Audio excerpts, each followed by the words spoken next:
Rules and Public Policy meeting. What? Does How many every, do you need? huh? You need 4. I need 1, 2, 3, 4, 5. I need 3. Okay.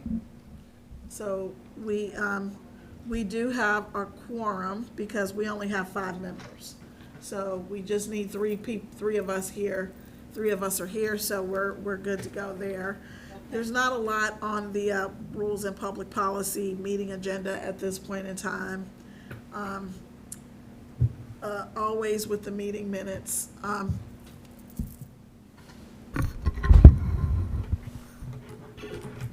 was just gonna say, do you I want me apologize. to take minutes, or is Miss Anderson gonna take minutes when she gets settled in? I was offering to take minutes, but you like to do that, so I didn't want to take your duty from you.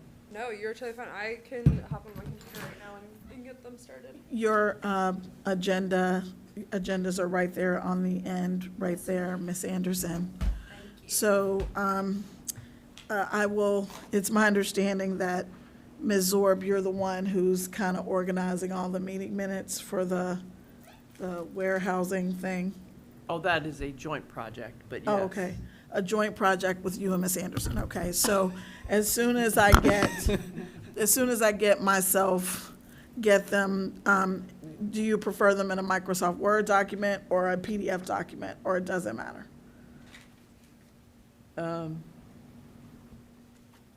I would probably say PDF, Okay, because then they can't be altered. But if, you can get it to us either way. I mean, we can change it into a PDF also. Yeah, I would also say PDF. That way it's just all one format. No But they worries. understand, and I'm not trying to tell you your business, but they have to be approved in a meeting before you can submit them.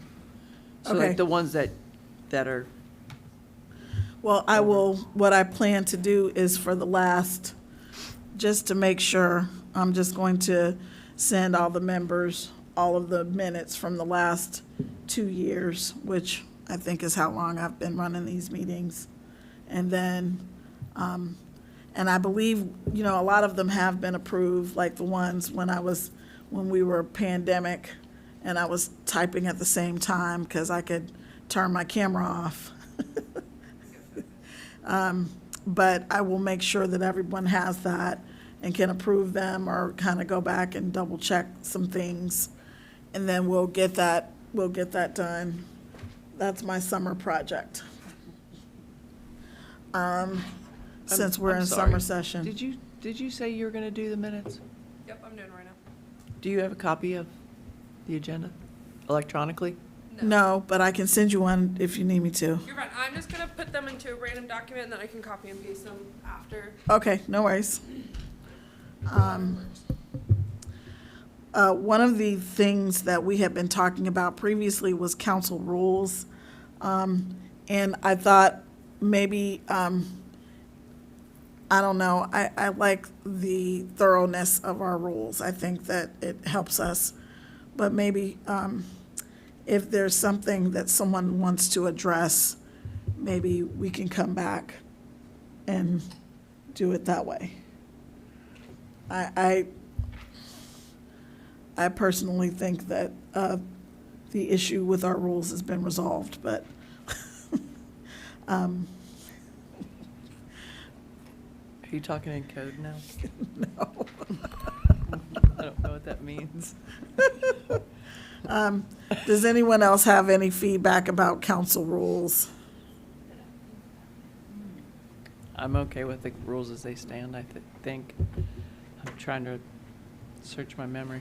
Let me take a. And I feel like a lot of the times when like stuff comes up and we do end up looking into it, we're like, oh wait, we already have a rule on that. We just weren't previously enforcing it. So Right. I think if it comes up, I think that we'll find that, oh wait, there was a rule. Isn't that always how it ends up? I feel like. Right, Like, this is decades of rule May making. I? absolutely. Does anyone want to address I'm the dress glancing code? over the rules. Uh, Sorry. If we could address the dress code? The dress code, okay, well, let's, we've got some time, so let's talk about it. Dress code, what about it? There is a dress code in the rules. What does it say? Absolutely. I think there it is. says Yeah. it says business casual. Right. And some of us are far from that. Well, yes. Okay, wow. Didn't need to call me out like that, Misty Wolf. That's not one No. person. So you don't like my Birkenstocks? Okay, well, Ms. Oh, DeWalt? may I clarify? Yes. So that dress code is mostly designated for council meetings. Okay, Committee meetings is, so long as you're covered, Yeah. But long as it's you're mostly, and it is business casual. And I realize that some people say, well, I work in a factory and for us, business casual is jeans and a T-shirt. Business casual, I think, has a definition of its own. So I don't know if we want to redefine the word business casual.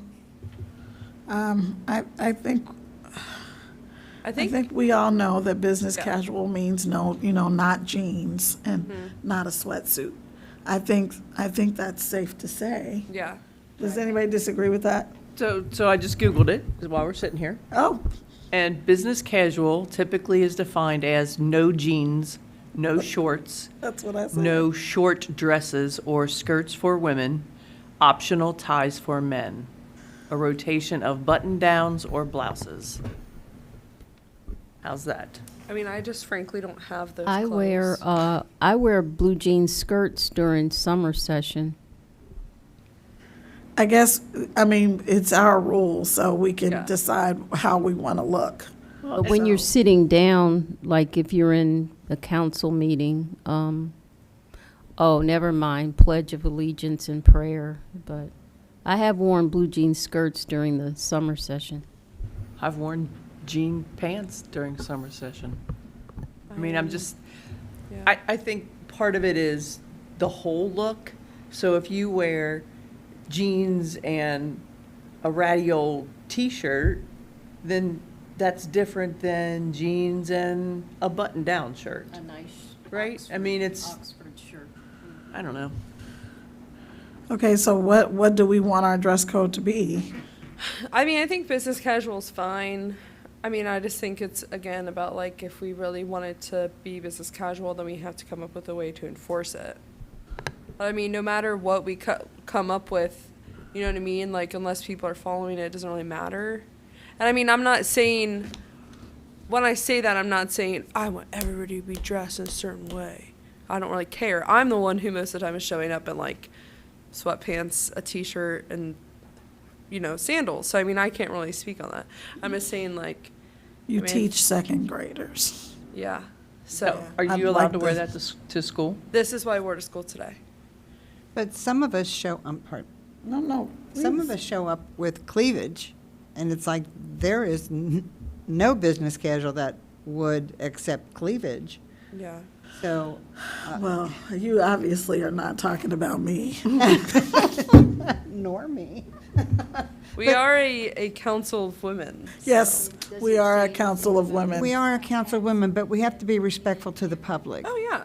Okay, No, so- I'm not trying to, I don't disagree that we should dress appropriately, and I will definitely try to dress more appropriately from now on. I will make you that Appropriately promise. by More whose professionally, standard? I guess. A woman could get Is that away what with you're a happy requesting, that formal. we dress more, okay. Okay, so My opinion. I guess, no, we're having a discussion because we Yeah. have the time. So, Correct. And Madam Chair, also for the dress code, it is more relaxed in the summer. okay, But so, still, no cleavage and no T-shirts. It's not that. well, why don't maybe- we just, we'll say it's business casual already, but maybe we can kind of gentle reminder, no T-shirts, no cleavage? If that needs to be put in there. So I'd like to give a little bit of history on this. What was that one T-shirt that someone wore one time? Oh, What did that yeah. say on it? It was Something Well, in it- Spanish. Spanish. But it was was not not like, nice. It wasn't like que pasa. It was I don't know what que pasa means. what's happening, Oh. Okay. I think. But, I'm not big on Spanish. Yep. So, just a little history on the dress code. In the winter, men wore shirt, ties, and jackets. which we mostly see from the men who have sat on council, especially Mike Graver. He always seems to be on point with the dress code. But then in the summer, it was relaxed to where the men didn't have to wear ties. So that ended up being, as I said, button down. It kind of ended up morphing into nice golf shirts or, Polo shirt. Which I think Polo that's shirts. business casual. I would Right. say this as well. right. Would But anyone, the women always wore, not T-shirts, you know, and you can buy nice knit tops anywhere now that are acceptable as business casual. So that's kind of where the summer code would go for women. And I think more and more, because jeans were never appropriate when these rules were first created. So, you know, if we want to relax it and say in the summer we can wear jeans and appropriate tops, then that's an issue. I Well- mean, that's a, may I read to us again? Because I found a little bit more granular Okay, examples. Sure.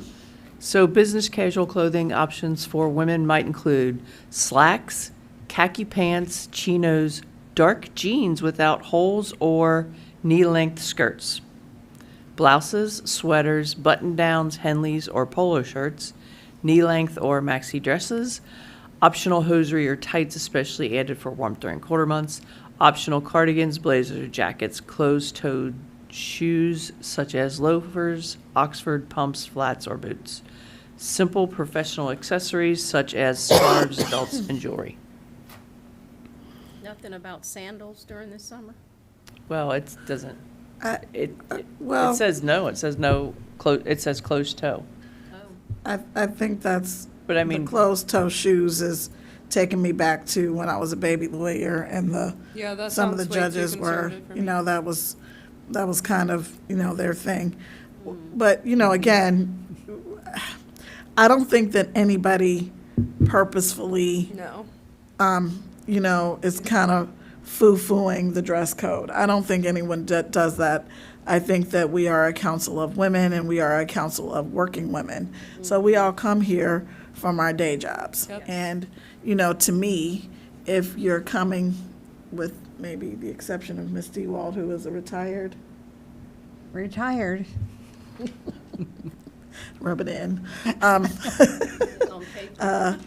So I don't think anybody's coming on purpose. So what I would just like to do is maybe just say no T-shirts. That's fine. But that's a long sleeve T-shirt, and that's nice. What she has Shh. Just on. That's a long sleeve T-shirt, but it's nice. No We've been in holes. Right. we've been in casual since. Okay, like, well, maybe no short sleeve T-shirt. Or maybe, I'm sorry, That's Okay, a go nice- ahead. maybe no shirts with print on them. I mean, that does make it look super casual. And I'm Okay. not- But you're in a super casual meeting right now. Okay. So, you know, we're, Meeting is more casual. I agree. I mean, I'm not offended. I can dress more professionally. I promise. I'll do it, guys. I'm You just breaking all happen the to have rules the- myself. Yeah. I've got writing on my Well, shirt. I can Right, love I it. mean, And well, technically, this is a sweatshirt.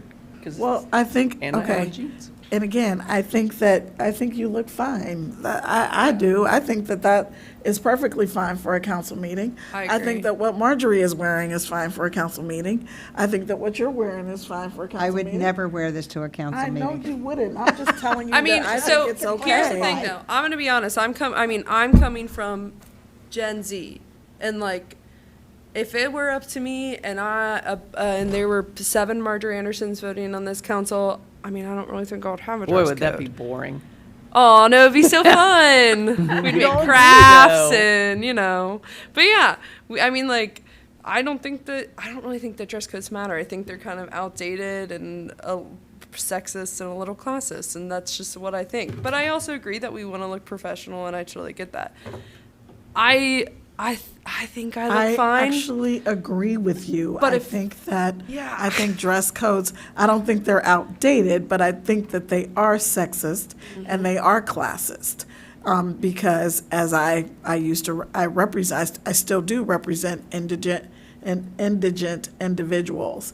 And whenever a judge points out to me something that about what my client is wearing, I like to remind the judge that this is what a homeless person maybe can afford. Yep. So, not saying that anyone here is homeless, No, but, I don't think that we should assume that everyone has a closet full of dress clothes Right. or whatever. So, But there is some minimal as it is, there is some compensation that we get for sitting here. Oh yeah, I mean, I'm not saying that none of us can go out and buy nice clothing. I'm just saying, in general, I do not agree that dress codes are the greatest thing. But That- I think it just shows a certain level of respect for the position that we're in. That okay, reminds so me how of about we split the baby?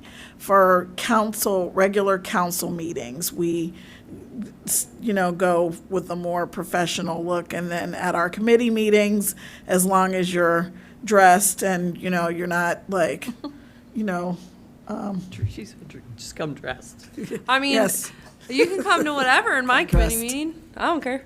Doing summer group, ain't what I will say is that I have a jacket that went with the suit. But there is no way I was sitting in this room with a jacket on. That is just Right. I mean in the summertime, man,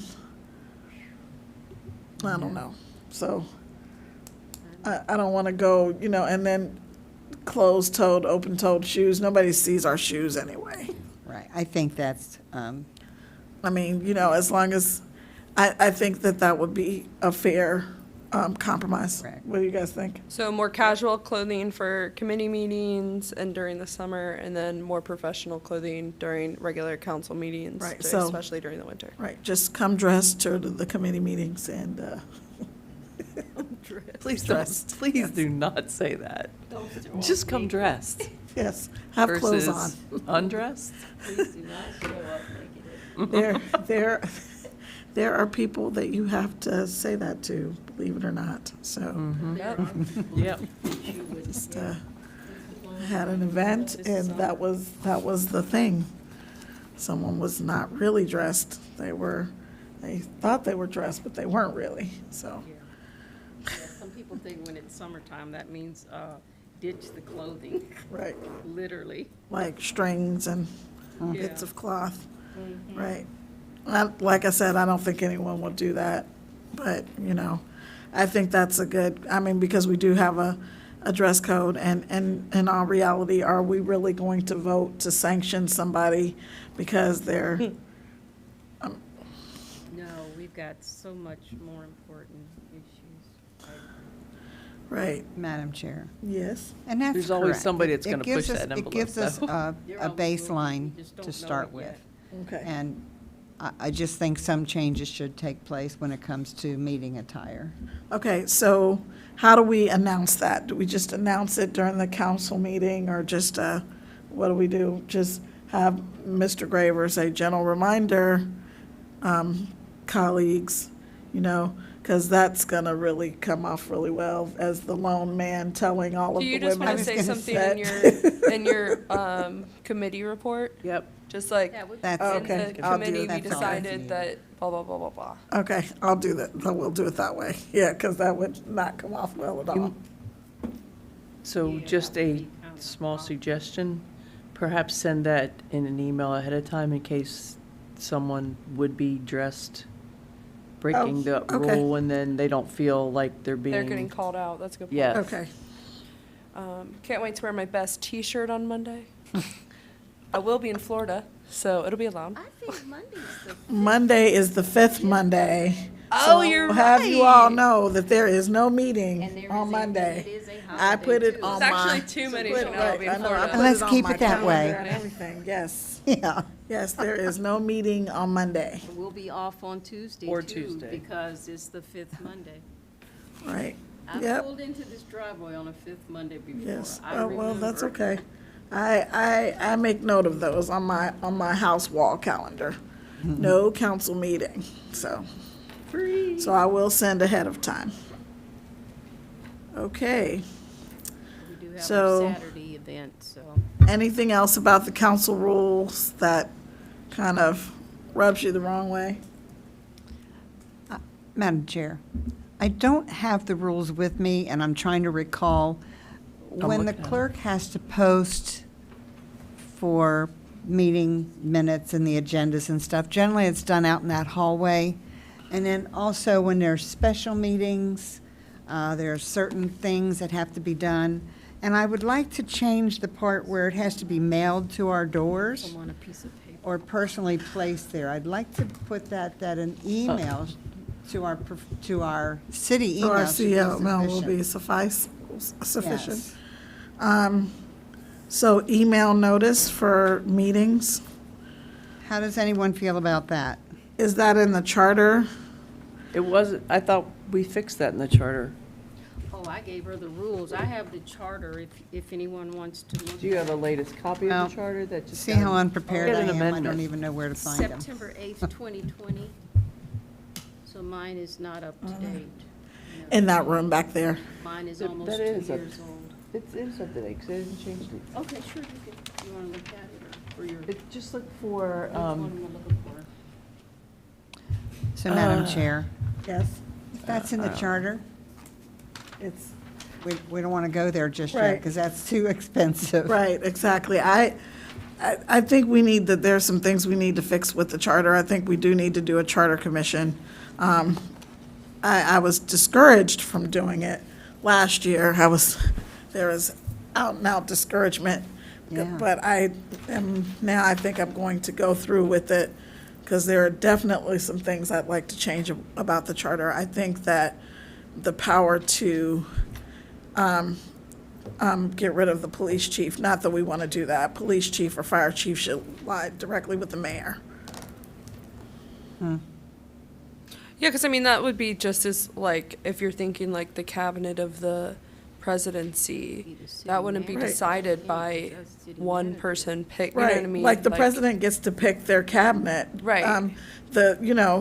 Congress doesn't get to pick the Right. president's cabinet. Right, or- and I don't feel like, I mean, I don't feel like the mayors that we pick would get a new police or new fire chief every 4 years. Like, I don't think that there would really be that turnover, but I do think that, I agree with you. I think that power, it makes most sense logically that there's lie a, in the- right, that there's yeah. because right now what we have is a problem. And I think, so I think I probably will try to do, that'll be a summer project, a charter commission. Huh. I'll join you for it. Yep, thank you. I'd like to be a part of that. Okay, that's wonderful. I've got some people who want to be a part, because that way we can go through that thing and fix a couple of things. Because I think that the city manager should be not just with the advice of council, it should be a majority vote kind of thing. I Yep, don't know. I agree. I think. But, we can talk about that. It's not just part of council rules. Anything else? Sure, please. Yes. So I'm looking at council rules, 4.2, special meetings. It doesn't say anything about mail to your door. It doesn't? Then, Madam Chair, It used to be. No, posted actually, it- on the probably door. in the It just charter. says, I'm sorry? Is it in the charter then? I don't have a copy of It this. used to be posted on the door. What does it say about the charter? What does it say about I have a meeting copy of the notices? charter. I have the charter. Let me pull it up. This just says the call for the meeting shall state the time, date, location, and subjects to be considered at the meeting and be posted at the designated locations on the city's website. This doesn't even say that council needs to be notified. So maybe we do need to fix this. Is that what it says in the charter? No, council rules Other doesn't even say rules. that council needs to be notified. Hang a sign on the door. I mean, that's fine. I really don't need to be notified. It's okay. I know. It's okay, I guys. think we need to Well, fix that. I understand the reason behind the notice on the door, because in the past when my children were still in school and I used to just come and watch city council. It was so entertaining to me, even though it was really acrimonious. It was, oh my gosh, there was some fighting that was going on. I personally love that kind of thing because I love politics, and I was just like, wow. And I was like, children, this is what happens when we have, and they were just like, Mom, this is just old people fighting. No, finish that sentence. Go ahead. We have what? I'm kidding. Madam Chair, Yes. special meetings may be called by the mayor or by any 3 members of council. That was the problem with, that's why you On have to notice. the, 24 hours written notice served on each member of council personally That's are why. left at his or her usual place of residence unless council waives this notice to its members through a motion and vote. What are you reading from, That's the Ms. charter. Blythe? Is that the charter? Page 9 of the charter. Okay, so, and as I'm thinking about it, the reason is, like, some of the councils that I've seen in the past, they would just call special meetings, because all you need is 3. Right. And there was some splits there. Oh, you need 4. So I could see that happening. Wait, I thought it just said in there you only need 3. Yeah, to me, you would have to have only 3. It 'cause says if in the you charter. called a meeting 3 of members 4, can call it. It would be illegal. 4 have to show up. Washa. That makes sense. Okay. But if 4 show up, wouldn't that be against the sunshine laws? Because you get, as No, it's long a as you council post- meeting. As long as you post Right. the notice to the citizens and the other council Right. members. Okay. If you Yeah. post it, that declares it an open meeting. So then you have to Okay. have 4 people, which is a quorum. Yes, Actually okay. show up. If less than 4 people do show up, then it's not a quorum and you cannot hold the meeting. Can you discuss, but you cannot You vote? cannot even open the meeting if you do not have quorum. If you don't have 4. Okay, I see what you mean. Okay. It's not a meeting. Okay. I don't, and again, I think that as councils go, we have one where we get along pretty well, but however, and you guys probably know better than I do, because I was just watching, you probably know some of those folks, they did not get along at all, at least that's how it appeared to me, sitting at the back of the room. I was like, man, that lady right there looks really angry. Yes, sometimes, yep. There were people who would storm out. I mean, there was all kinds of good, fun stuff going on. So you're allowed to get mad and leave. No, No. you're not. I was thinking, but they No. got so mad that they left. There was yelling, there was people disrupting the meetings from the floor. There was some, packed, crowded meetings. What kind of years were this? What was the time frame? Do you remember the years? Was it in the? My children were still in school, so that's been quite some time ago. I was going to say I was little. That's been, 20 years ago? no, not 20, maybe 10 years ago. Wow. Madam Chair, right, Yes. we've had this building about 11 years, so. Oh, Yeah, it's been about 10 years ago. wow. And I can remember when the council meetings were down the street at the other building as Yes. well. Those were, some of those were entertaining. Those Where were the they? best What other- meetings down what- there. I'm sorry, what other building were they in? They were actually Safety where the building. police department is, in that building. The safety building used to be City Hall. Oh, okay. And then when they shut down all the schools and built the new school, then they put this here. Okay. Thank you. That's very interesting. Thank you. So I think that we probably want to leave the meeting notice just the way it is. And just have everybody waive, or just say that an email notice is fine.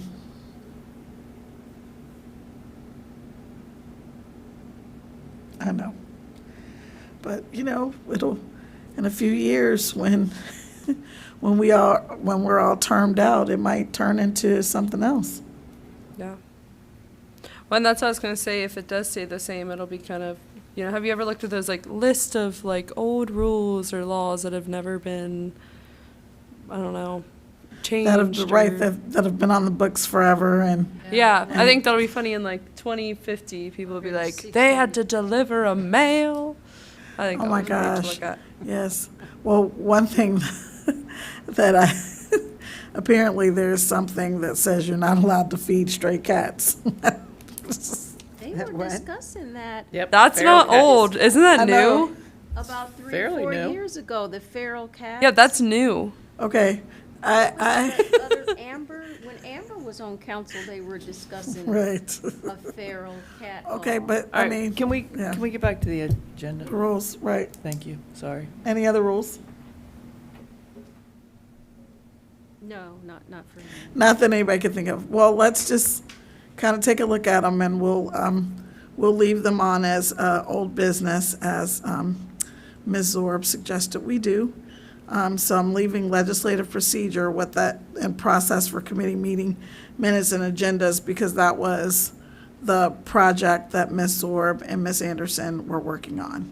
So now here we are to new business. Any new business from anyone? Wait, sorry. Go back a little bit. So for old business, legislative procedure, council rules. Oh, all of that was, nope, never mind. Okay, sorry. That's ongoing things that we're I'm just- working on. Catching up my brain. And I've decided to leave it on the agenda at Ms. Zorb's suggestion, so that we know kind of what we have been working on. Right. Until we get whatever the issues are resolved. And Ms. Dukestein did indicate, as far as for the legislative procedure piece, that she would email, and she probably has, emailed the fillable form. I just haven't had an opportunity to check. I've had a day. No worries. Yeah, I kind of feel like we need to at least give that a trial run to see if we need to Oh, for tweak it sure. anymore. And then- Absolutely. Because we've already had a piece of legislation that we had a ton of questions about, that I feel like it could have alleviated a lot of that. I agree. So, maybe if once we get that form, we give that to Mr. Mosby for future legislation, because we should have some legislation coming up soon here, right? About like the tax bill, the tax things and the budgets, and it would be nice to get a budget early. We, since you mentioned taxes, next month is Funny. next month when the auditor starts billing for the fire levy for the citizens? It's next month, isn't it, in June? I'm not sure, Oh, okay. Okay.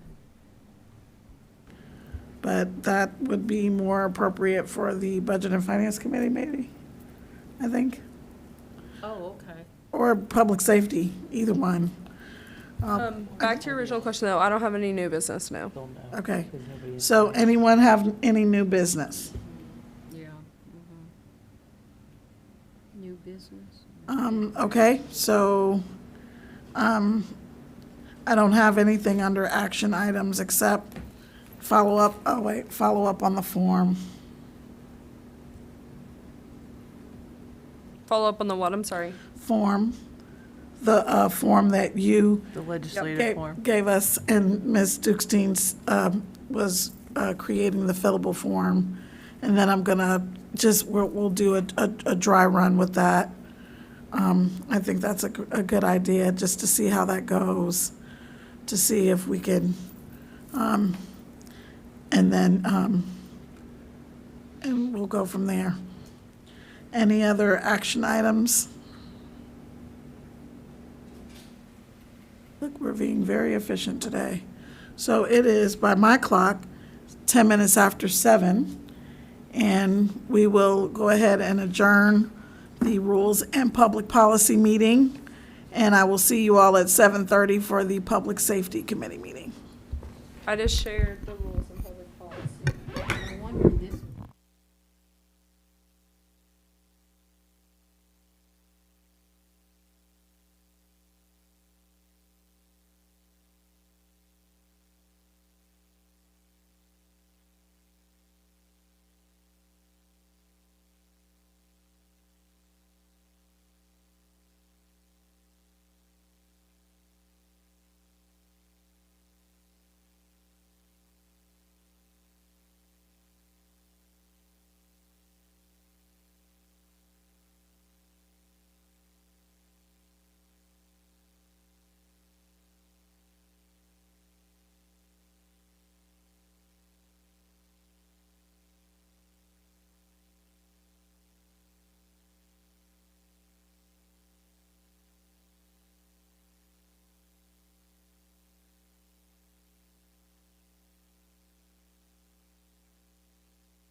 Okay, thank you, and welcome to the North College Hill City Council Public Safety Committee meeting. Does everyone have a copy of the agenda? Okay, so, of course, at the top of the agenda is always meeting minutes. That's going to be my summer project. I'll get those done. I've been saying I'm gonna get them done, but I will actually get them done and get them all approved and forward them on to the team who's organizing all of our meeting minutes so that we can get that taken care of. And I think that the biggest part of our meeting this evening is our presentation about the police department audit. I don't see a representative from the police department or the fire department to share the police news or fire department news, so we can kind of skip over that. Yes. I just didn't know how long that was going to take, and I wanted to make sure to give everyone, to give them time to do their presentation and also to time for questions.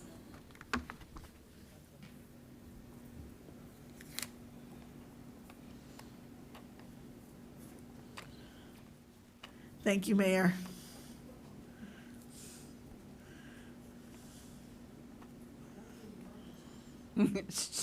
I'll share a little police news with the Okay. sun coming out. I know that from that big giant packet they gave us that crime is more prone and it's more common in the summer. And I have definitely seen more of our police officers out there. Not sure if that's totally their favorite thing to do during the summer, but I appreciate that I see them out there doing their jobs and taking care of business and doing all that jazz. I will say I saw Officer Manning in court today, and he did say hello and shake my hand. With O'Neill. Yeah, Madam Chair, Yes. have you seen their new vehicles? I have not. They're out and about. I have. Oh, They wow. look great. They look wonderful. Okay, well, we'll take a look at that. Yeah. Okay, so we have a presentation this evening, so I will let you take it away. Madam Chair, Yes, Mr. Mosby. thank you. So I just wanted to, especially for those who are looking either on internet, but tonight we are having a presentation by the Southern Ohio chapter of Noble. These were the consultants for our organizational audit. The gentlemen that will be presenting tonight is Mr. Larry Powell and Michael Curtin and Martin Mack, and they are all former police officers that have about 100 years of policing experience between all of them. Very accomplished in each of their fields, very highly educated as well. So they will be making the presentation. They will be giving you a summary of the presentation that I sent to everyone this past weekend. So that's what they will be speaking on. So I will turn it over to Mr. Powell. All right, good evening. Good evening. Oh, Mr. Powell, would you please speak, because there are people who, are looking on the internet, so they need to be able to hear Let's you. try that again. There we go. Are we on? Yes. Well, good evening. Good evening. As Mr. Mosby said, my name is Larry Powell. In my previous position as a policeman, I was Lieutenant Larry Powell. That was the last position I held. 38 years with the Cincinnati Police Department, served in various sections from recruiting to internal investigations, spent a time as a homicide investigator, district investigator, and I'd like to say 10 of my last 11 years were spent in a position that I found most challenging yet rewarding, and that was as the community policing coordinator. I was one of the first COP sergeants, and COP is the acronym for community-oriented policing, and I'm passionate about it. In this report tonight to you, we're going to highlight some of community policing efforts, and sometimes it's gotten to the point now where some people don't realize some departments don't realize that that's exactly what they're doing. I am joined by two of some distinguished police officers that I've had the pleasure of working with, and in some cases working for. To my right, your left, is retired Assistant Police Chief for Cincinnati Police Department, Michael Curitan. Michael, I said the other day when we were discussing that I've known him for all of his adult life, basically. Michael started as a police recruit, and I think that's like 18 or 19, straight out of high school, went through that program and came on the police department, and because of his intellect and his drive, rose to the level of assistant chief. And to put that in perspective, I was a lieutenant. That was the highest rank that I held. Michael went on to be a captain and assistant chief. In addition to that, Michael has received a couple of academic degrees while still serving at the police department, and he is recognized around the country as a assessor as well as doing consulting. Mr. Mosby mentioned our organization, and we are officially the Southern Ohio chapter of NOBLE. NOBLE stands for the National Organization of Black Law Enforcement Executives, started in 1976. The local chapter was revitalized a few years ago, and Michael was our local president. One of the challenges that Michael saw and had the vision, as well as I'll talk about the vision from Martin Mack here too, was that as our members started to retire, how do we utilize those skill sets that they had and in such a way that they can still keep those cognitive skills active? And so he had looked into some type of consulting, something, look, I asked Mr. Mosby a few minutes ago what was his most valuable asset, and I'll ask you all the same thing. I'll tell you what it is. It is your time. It is your time and your efforts and how you spend it that makes the difference. So with Michael's vision of consulting, and when he approached me, I was a middle manager, and so I'm the one who makes sure that the job gets done. They come up with the policy and procedures, but it doesn't work if the workers out there don't do it, and you have someone to make sure you do it. That's just a little side note. So Michael had that vision, and this is a fruition. This is his vision come true, what you see in front of you now. Martin Mack, product of North College Hill, also an assistant chief, and he left the department. I fondly say he, along with Michael, I forgot to say that Michael was the police chief at the University of Cincinnati at one time, but I have some retired friends from around the country, one who works for Exxon, and every now and then he'll get called back in, and he uses the term, I flunked retirement, and had to come back. These guys have flunked retirement in a good way. Everybody's benefiting from it. So I guess I flunked retirement too. But Martin, I've got all the respect for what he's done and what he does, and I'll let him tell you where he is now. I know he's with University of Cincinnati and that, but a product of North College Hill. And I've got some slides in here. I want to get through a lot of this, and I'm not going to go through each of the slides, and I will pause just to recognize these men. And Ron said, we've got over 100 years worth of experience, and utilizing that experience. I was always taught that knowledge is an accumulation of facts. Wisdom is knowing what to do with them. And my passion is giving back and finding a way to do that.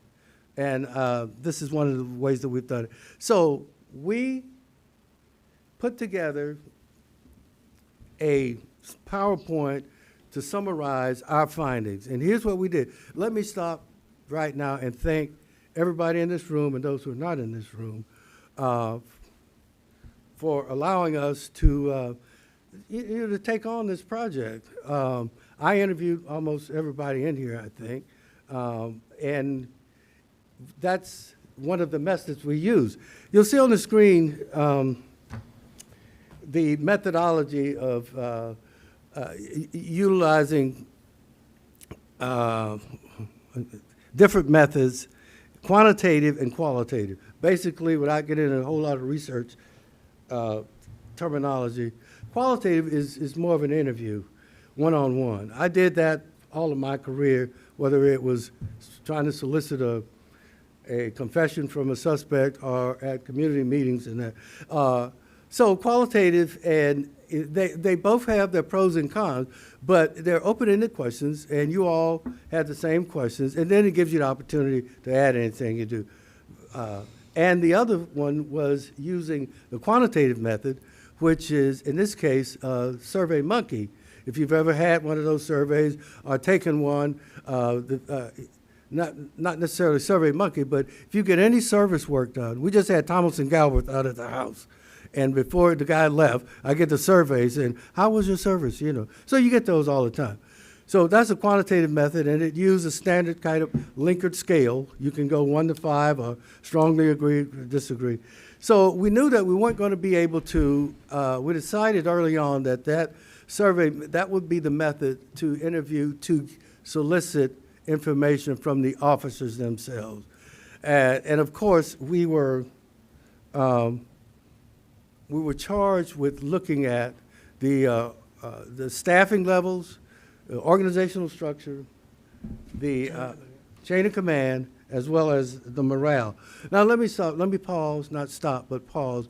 One of my other passions and hobbies is photography. And I got to use that here. If it was up to me, we'd be looking at my pictures all night, but we can't do that. And I've been told to keep it, keep it moving. But here's all of the pictures you'll see in here were pictures that I took.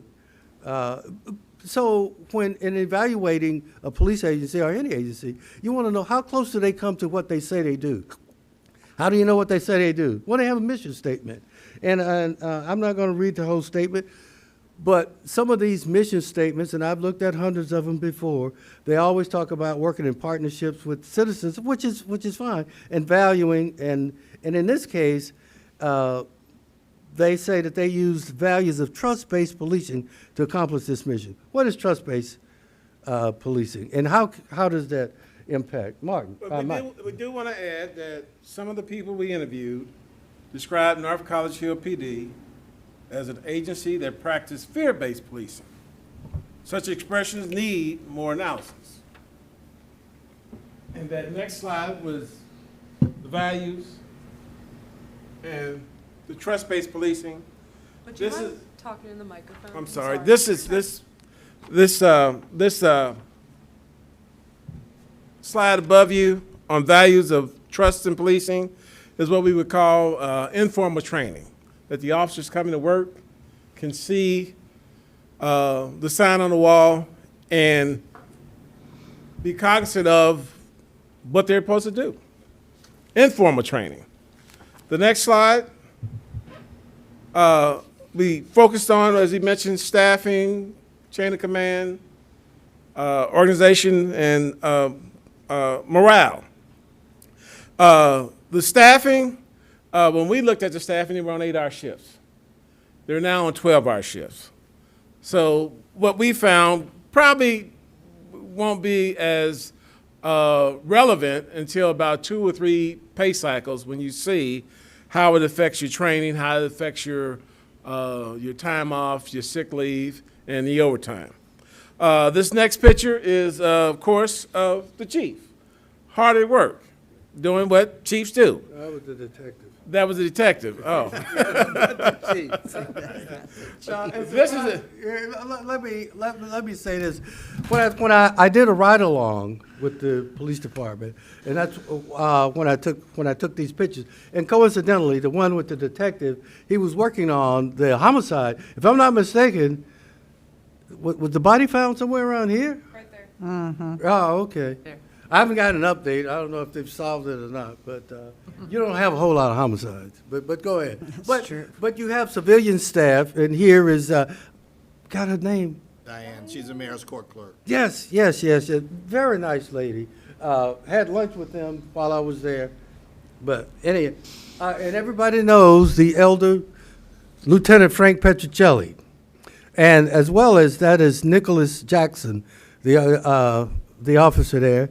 Officer Emily Small, again with Frank Petruccelli. I rode with Emily, and it was a nice ride. Look, I'm going to tell you this. You guys are in good hands when it comes to the police. Now, I didn't ride with everybody, and there's always going to be one or two, but she has a good attitude. She's a good little officer, and I. Good little officer. Okay. We looked at organizational structure, and of course, the organizational structure, it decides, what you're going to do, how you're going to execute what you do, setting your meeting agenda. Now, because it's a small organization, the North College Hill organizational structure is flat, but it accomplishes its goals. It sets out what the officers are supposed to do, how they're supposed to do it, and then feedback that it's being done. So organizational structure, absent the evaluation that will come after your 12-hour shifts have been evaluated, 3 to 4 pay periods from now. But your current shift, your current North College Hill Police Department does a really, really good job of policing. Its organizational structure does a good job. So that be the overarching message, that you have a good and reasonable police department to respond. Now, some would say there's a difference between the operations of a police department and the administration of a police department. So Martin and I, we were always tend to be in administration. We didn't go out and write tickets or make arrests anymore, but folks like Larry still did. And so some people... I made sure that the tickets get written at one point. I was that mid-level supervisor, but go ahead. So I stopped writing a long time yes, ago. ma'am, you have a question? Can we collect our questions for the end of your presentation? Well, since you're in charge, if you got a question right now, I'll be happy to answer it. You gotta talk in your microphone. Oh, yeah, thank you for reminding me. What is the advantage of the 12-hour shift over the 8-hour shift for policemen, and what will we see after that in the next couple months? Unfortunately, we can't answer that question because we weren't a part of the implementation of the 12-hour shift. The city manager may have more information. Yes, so Councilmember Bly, the reason that we went to the 12-hour shifts was simply because of manpower right now where we are. So this way we make sure that we have round-the-clock coverage, that we make sure we have adequate staffing in each shift. So that was basically it. We are still looking, obviously, to hire additional people, but with the complement that we have right now, the best way to accomplish what we needed to do was to go to 12-hour shifts. And the other thing that it did, and I apologize, I know that some people have expressed concern about how overtime was being distributed. So now everybody is receiving overtime. Okay, so the 12-hour shift is better coverage until you're able to hire more police officers. That's the gist Yes. of it? Right. Okay, thank you. Okay. Now we'll get into the Survey Monkey, and we interview the police officers. This first one, the leadership survey, do you feel you have the support of the leadership within the North College Hill PD? And as you can see, overwhelmingly, the officers support the leadership. Now, that is the police chief. That is the police Okay, all right. And he's got a whiteboard in his office. Again, more of this informal training that talks about, as you can see, teamwork and other issues that people can walk in the office and see what's going on. It's communicating the message of what the police department, what the police officers should be doing and are doing. Perception of the North College Hill Police Department was one of the other questions that was asked of us. And we found generally, like most agencies that participate in the meetings of the Hamilton County Police Chiefs Association, the other police organizations, they talk amongst each other about who you can count on and who you can't count on. And generally, North College Hill PD has a decent reputation. It has mutual aid agreements with the county and certainly with your adjoining agencies in Corrigan Township and Mount Healthy. And I assure you, if they were not a good partner, they wouldn't have a mutual aid agreement with you. So the perception is good, and the officers felt they made a great choice in joining North College Hill PD. Now, they've got some issues with training, and then training affects their upward mobility or, horizontal opportunities. But by and large, the perception of the North College Hill Police Department, you can be proud of it as elected officials that you're delivering that branch of public safety to your citizens. Not a whole lot of time on this, and I just think a picture says 1,000 words. I was out one random Sunday, and I came across Officer Jackson interacting with kids in the park there, and I was able to capture this photo. This, to me, is a good use of discretionary time. Michael has this whole idea on officers utilizing discretionary time and how it can be effective.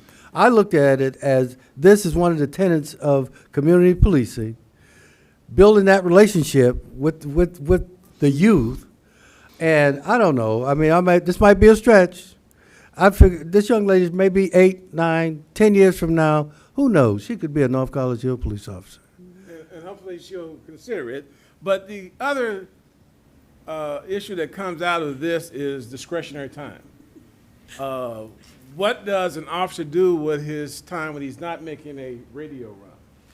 And so council, administrators, chiefs, the administrative side of policing can direct this activity. Some people call it directed patrol. So you want them in areas that are high crime or areas where people need additional attention or some incident needs additional attention.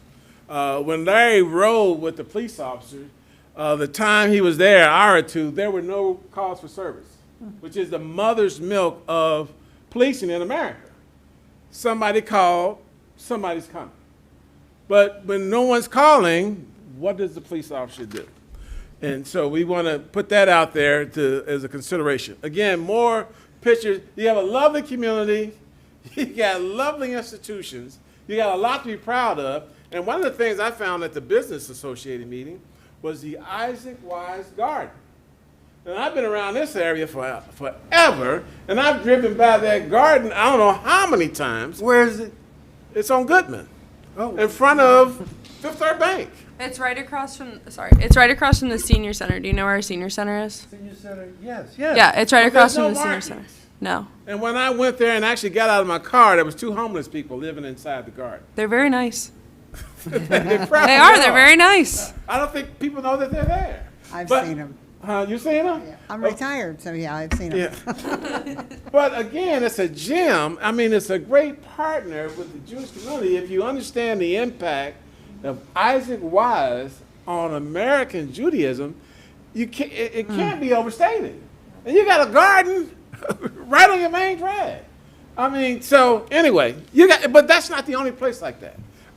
The Clover Nook is legendary for what it's done with the community of the blind. I mean, you've got a lot to be celebrating here in North College Hill. In the schools. Martin. This is probably the biggest gym. You went to that school. I did. Was it pretty Why good? don't you come? If you guys don't mind. Yes, ma'am. You had a question. I might be a little bit ahead of you. Microphone. Microphone. I think I am. Well, I'll wait till you. No, go ahead. Go ahead. Under the trust survey results, I feel there is a positive atmosphere of trust between officers and city management. I don't need names, but who do you consider city management in our city? Which slide are you looking at? It's the next slide. It is the next slide? Yeah, well, She's ahead. I can wait No. the next slide, yeah. The one that, which one? Is that the one up, Trust. I up feel there? there's a Trust positive survey atmosphere of room. trust between officers and city management. Oh, well, essentially, they're talking about the city administrator. Okay, and was it, you surveyed you don't, I know you can't give me, you surveyed the police or you surveyed the citizens? No, this is only police officers. Yeah, and I should have made that clear. Oh, okay, Wait.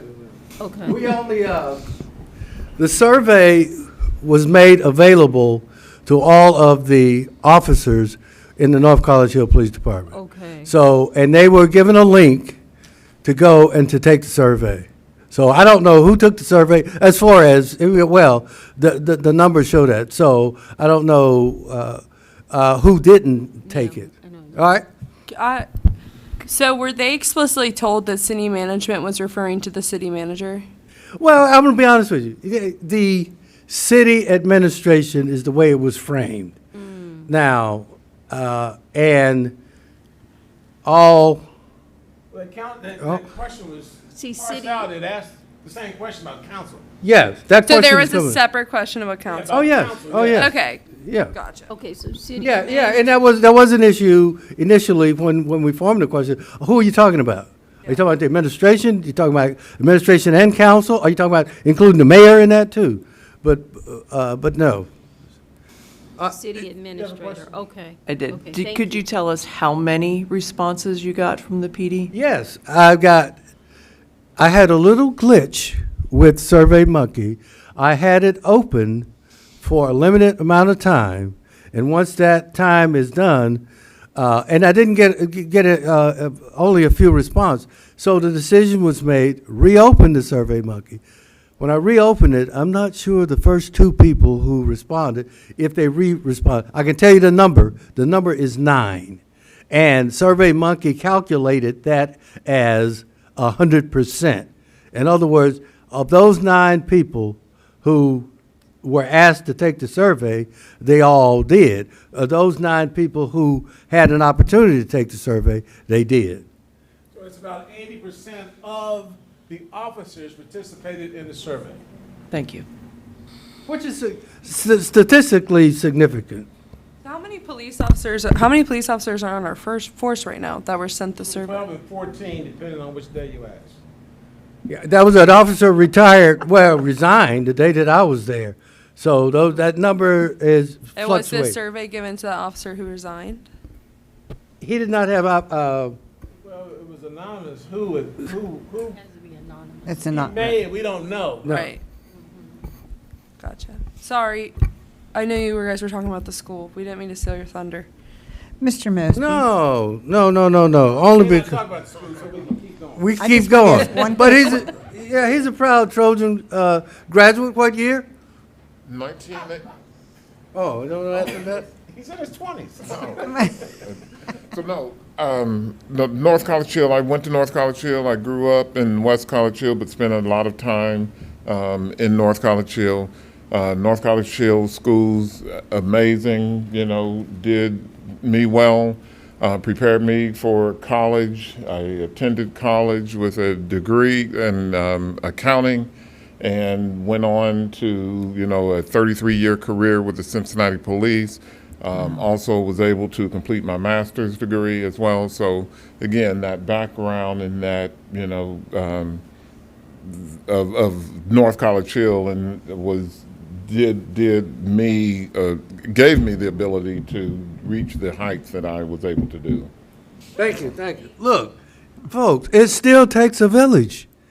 It takes everybody in the village. Chief of security at Drake Hospital. Yeah, he didn't mention that. Wow. Okay, let's move on. This was, you guys recognize that location? Morale and facilities. This was a big issue with the officers. The facilities that they work in and the impact that has on morale. Mike can get in a little more detail. In the interest of time, we're not going to take up a whole lot of time on this, but lack of morale can lead to low service, quality of service. And when asked the question, you see it there, they strongly disagree with the statement that it's in good condition. So we got some pictures. We got some pictures. Again, this is the facility. What you see down at the bottom pictures was an asbestos removal project that now has, needs some drywall and whatever else there. But, so we had years of service with North College Police Department. You see, So you've what got the a majority great of it. balance of young and old, essentially. You really do.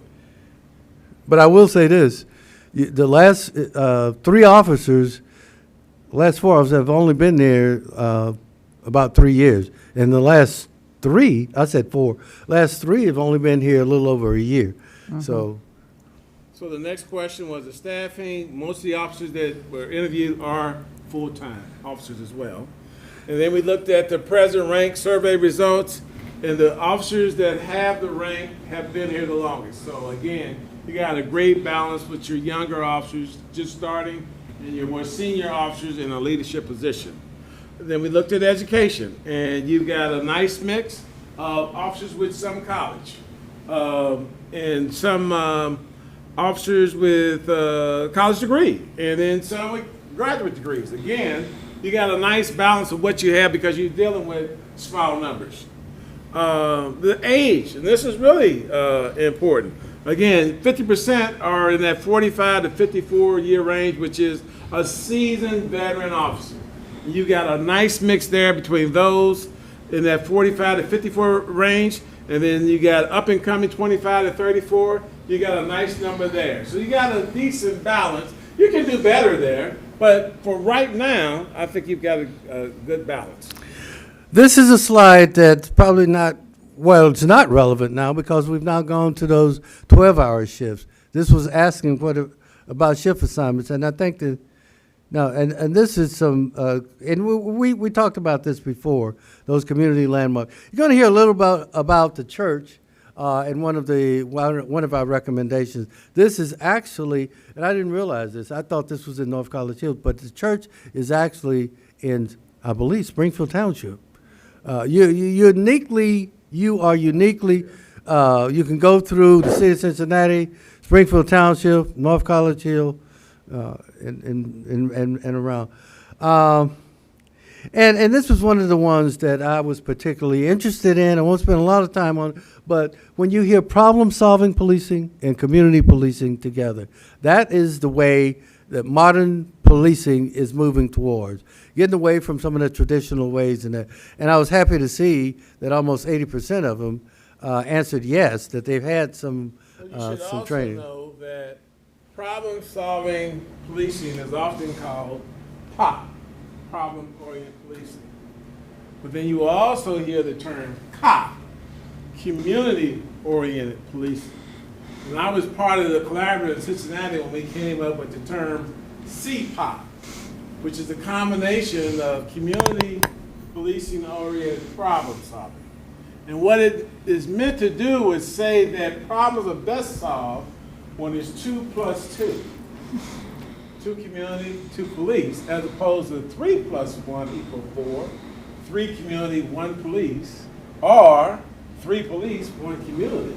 And so when we balance out that problem solving, we tend to get a better product when we look at problem solving. But the fact that your North College Hill police officers are grounded in problem-oriented policing, which doesn't use much community impact, is an area for improvement and an area for challenge. Yes, ma'am. With the, I don't say if it's increasing, but with the ongoing problems in America with mental issues, what is the name of the training where a police officer arrives on the scene, senses something, instead of shooting or whatever, senses something is wrong and they can handle someone in a mental crisis to de-escalate that? Now, did you show that we have any training in that? What is the name of it, and does our community have training in that area, or did we receive training in that area?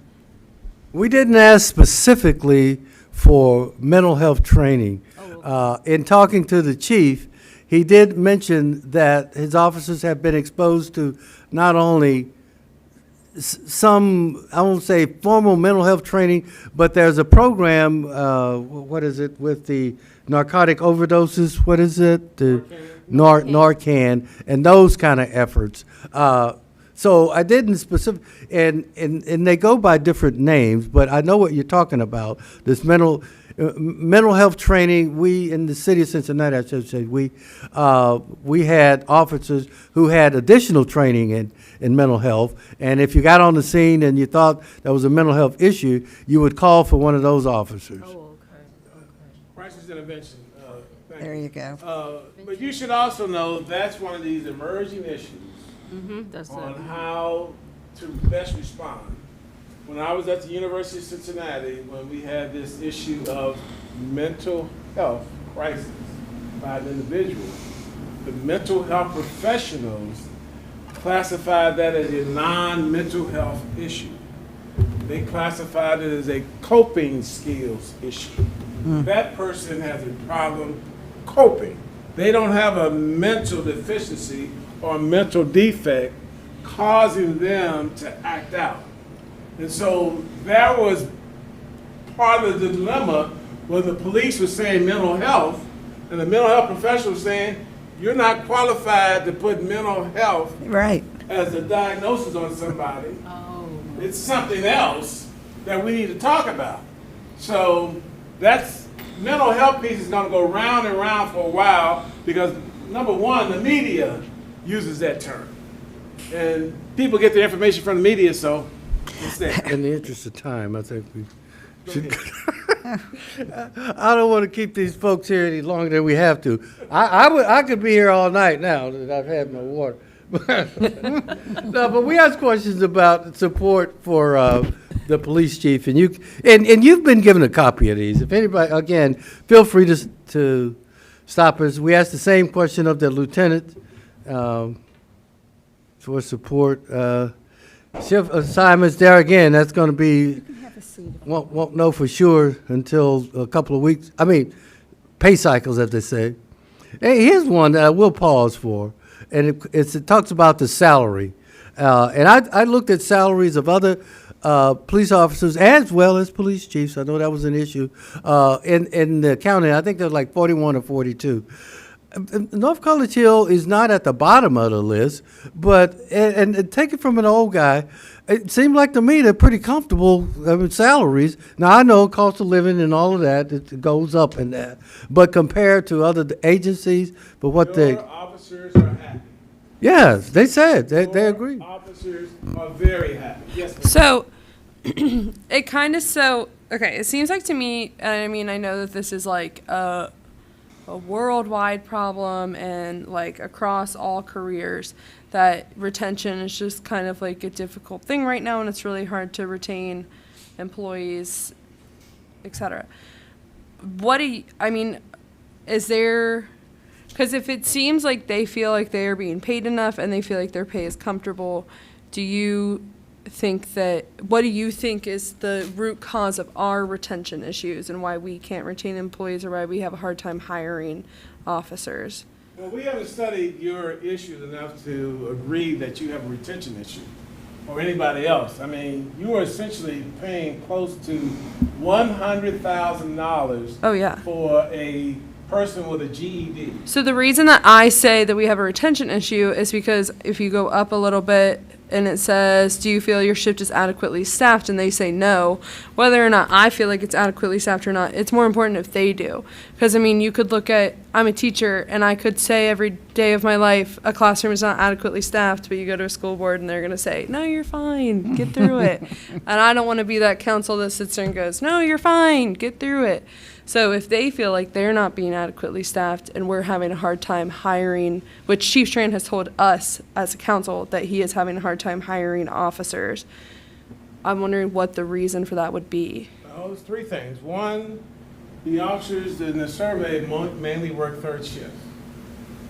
And so if you got the majority of officers working third shift and wish they were working day shift, that would be a cause. The second is that you've changed your shifts from 8 to 12 hours, and so that reason may have gone out the window now that they're on the 12-hour shifts. And then thirdly, the process for hiring. When I was at the University of Cincinnati, I could hire someone on an interview. They walk in, they tell me what I want to hear, Be hired the next day. With the city of Cincinnati, you had a battery of tests. You had to go through a physical or a background check. That was a big process to get hired. So I don't know exactly what the process here in North College Hill is, but you can have a streamlined process where you can hire people at these wages, at these benefits. It isn't a lot of people that can go to work at Procter & Gamble anywhere else to get paid like this and have the benefits that you offer. But here's the bigger issue. Oh, I'm sorry. No, it wasn't a question. It was just going to be a response to that. So, we have recently appointed some new members to our Civil Service Commission, and I must commend them because they got together and immediately changed a very important policy that we had, which was that that we were not able to bring in lateral transfers. When they changed that, we opened up our interview, and I know that I sat in on interviews of several police officers. So now they don't have to go through, basically it would be almost like a beginning police officer process. Now we can take their experience into consideration, and we can bring them on as a lateral transfer. I would caution you, as you make it simpler and easier to hire, don't make it harder to fire. Because in that speediness, you can have a problem. And trust me, we've had problems that don't show up till they're in the academy. And so you want to balance out how easy it is to bring them in with, okay, this isn't working out, and you got to show them the door. So is that what you discovered the issue is, though? Is that the reason that we're having? Discover it and No. we didn't look into that, and your assumptions, based on I think what you said the chief said, we haven't verified that. Well, they're not my assumptions. They're what our chief told us based on his hiring. Yeah, no, we didn't, and I'll tell you from experience. I was in charge of police recruiting at Cincinnati Police Department for 4 years. And looking at, and you alluded to it when you started your question, the trend worldwide, it's hard to find police officers. I mean, the hiring, I would imagine, with teachers and every day now after the pandemic and COVID, every agency from one of my little favorite restaurants, Half Day Restaurant in Half Day Wyoming, Cafe. has closed because they couldn't get people to work there. But here's what Michael was saying, and what Mr. Mosby was saying about the issue of lateral transfers. At the time, there were some agencies, and I'm going back a few years ago, who were doing lateral transfer. But the city of Cincinnati was adamant, no lateral transfer. You got to come in, you got to go through our academy for the 21 weeks, and blah, blah, blah, blah, blah. Well, now times have changed, and the pool of available officers has changed. Here's the other dynamic that happens, and I don't know this for sure, and maybe I shouldn't say this. Sometimes an officer, a new officer who's starting in law enforcement, comes to an agency like North College Hill, stays here a couple of years, and for his own career development, decides he wants to go to a Coleraine. And I saw that happen, and that's fine. Or they want to go to, if given the opportunity, and I hired a lot of officers from other agencies that want to come to Cincinnati for various reasons. You talk about training, the availability of training. Both Martin and Michael have had advanced training at the FBI National Academy. I'm jealous. I applied. I didn't make it. But they have what they call that symbolic brick. And I'm proud of them. They did it. So young officers realized that the opportunities to do outside training. Now, I did go to some homicide training and did some other stuff like that. It was available in your bigger department. Just by the sheer size and the numbers, you may not have that here. But what you do have is in a year, 2 years, 3 years, your resume says that I was a North College Hill policeman and all that went along with it. You can look at my records and see whether I had discipline or whatever. And that was the other thing, checking records for police. Let me pause here. We were not here to do any type of criminal investigation. However, if we saw something, we would have been obliged to report it to let you know that. One of the things now that we have, and law enforcement agencies have been lobbying for, is some national register of all officers, because I ran into it in recruiting. Bad officer in City A, and he wants to come to Cincinnati, and you go to City A and say, well, his background, well, it was a mutual agreement. He resigned. Well, what was the agreement? Well, you don't know, and I have ways of finding out what he did or she did there. So now you have this national. The talk is of a national registry of police officers where that information will be available. One of the things that come close to it, however, is something called a Brady list. Did I say that right, Michael?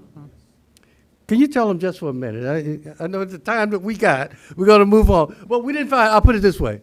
We didn't find anybody from the North College Hill Police on that Brady list. And this is a national list where officers have been, I believe, accused of perjury. That's why I didn't want to go any further. Sorry, before you keep going, can I go back a little bit just to my original question? So I know that from living in this city, we have had a lot of officers that come on, work for us for a month or two, and then leave, or work for us for a year and then leave.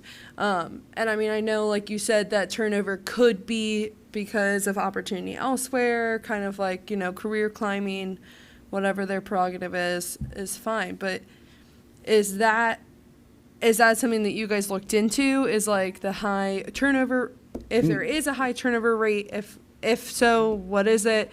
Why people? We didn't look at that. We didn't look at that at all. We were looking at the current culture, and we heard stories, but no, that wasn't our focus. Because it seems like to me like the current culture would also have to do with like the people that you aren't, like, why aren't you keeping certain people, or why are people leaving, and that kind of stuff. Well, that would call for a deeper dive, and that's one that we'd have to come back. And I don't think Mr. Mosby is ready for us to come back, but not to make light of it. But yeah, those are issues, and and this is why we tried to get to some of those trust issues. And one of the questions was here: do you trust the people you work with? 67% of the folks says yeah, they agree. You are going to always have a few folks who I don't care. They're not going to agree. They're going to complain, and some of them complain for years. And there's a high degree of collegiality amongst coworkers. So you can't say people are necessarily leaving because of a coworker being a jerk, or the police worker is called a drone, a bee that doesn't do any work, or doesn't carry his load. And so if you have that kind of reason for people leaving, that would be something to pay attention to. But when you have this high degree of trust among your fellow officers, I would say they're leaving for other reasons, but not because of their coworkers. One of the issues we heard early on was, the equipment, the vehicles. So we tried to get at that question, that response, and you'll see it there, that they strongly agree that they have. The other vehicles are in good shape. The vehicles are in good shape, and you got some new ones coming. I think in this committee, just a couple of weeks ago, Petrocelli made the pitch for the vehicles to come in next year. So you're doing a good job. And then the equipment. And various reasons, and I don't want to get into them because I don't know why they scored at that 56%, that they don't have enough body camera pepper ball access to pepper balls. Did they say which one specifically they feel like No, and I'm going to be honest with you. We thought about that, and that I was not directed, but I was told, why don't you just make each one of them a separate question? And I said, no, they all have to do with equipment. So what you see is what I asked. I didn't break it out and say, is it the pepper ball? Is it this or this or that? So, but overall with their equipment, here's one that affects everybody in this room, whether you like it or not. No, but listen, folks. Let me tell you, don't get all bent out of shape about this. it's not that big a deal. And you're going to see, well, it is a big deal. I don't want to make light of it, but I was in the city of Cincinnati for 38, huh? Do the survey. Here's the survey. Okay. The question simply was, I feel the North College Hill Council value and support the NCHPD. Strongly disagree, 56%. Disagree, 44%. And those were the only responses. Okay. What does that say? I don't know. No. And that was comparative to the question that you were asking, where they focus on city administration. And when you teased that question out, they disagreed that they were supported by administration, and as you can see from this one, by you as well. Yeah. Yes. Trying to figure out, were they talking about us? No, yeah, they're talking about you now. They're definitely Oh, yeah. talking Oh, about yeah. us. Saw the first I understand how that might, They were talking about us. no. Now we know. Yeah. Now we know. Right. Says the department who uses over half of our budget. Yeah. Yeah. The city manager, the jury will strike that conversation. No, No, don't that's strike true. it. That's true. I feel the level of communication, this is the key, folks. This is the key. And I'm going to move on rather quickly here so we can get to our findings, but communication, lack of communication, miscommunication, no communication is probably 90% of the issues. Yeah, because we've been told as a council that we shouldn't have direct communication with the chiefs. Who told you that? I told you that. The No, I'm chiefs sorry. and our city manager. No. Well, let's That put that in depends. context. That's true. I mean, that's what they said, 100% so. true. Well, that depends, Well, without having all the facts. You know, Well, let's- I'm telling you the facts that were said during our council meetings, though. okay, let me be clear. You were told not to communicate with the police chief? We were told that the police chief in his position does not have to respond to anything that we ask him. He does not have to communicate with us. If we ask him questions, if we reach out, he has no responsibility responding. The only person who he and his job is responsible for communicating with is our city manager. Okay, so that means that for you to ask a question of the police chief, you're supposed to go through the city manager. That was what I took it as.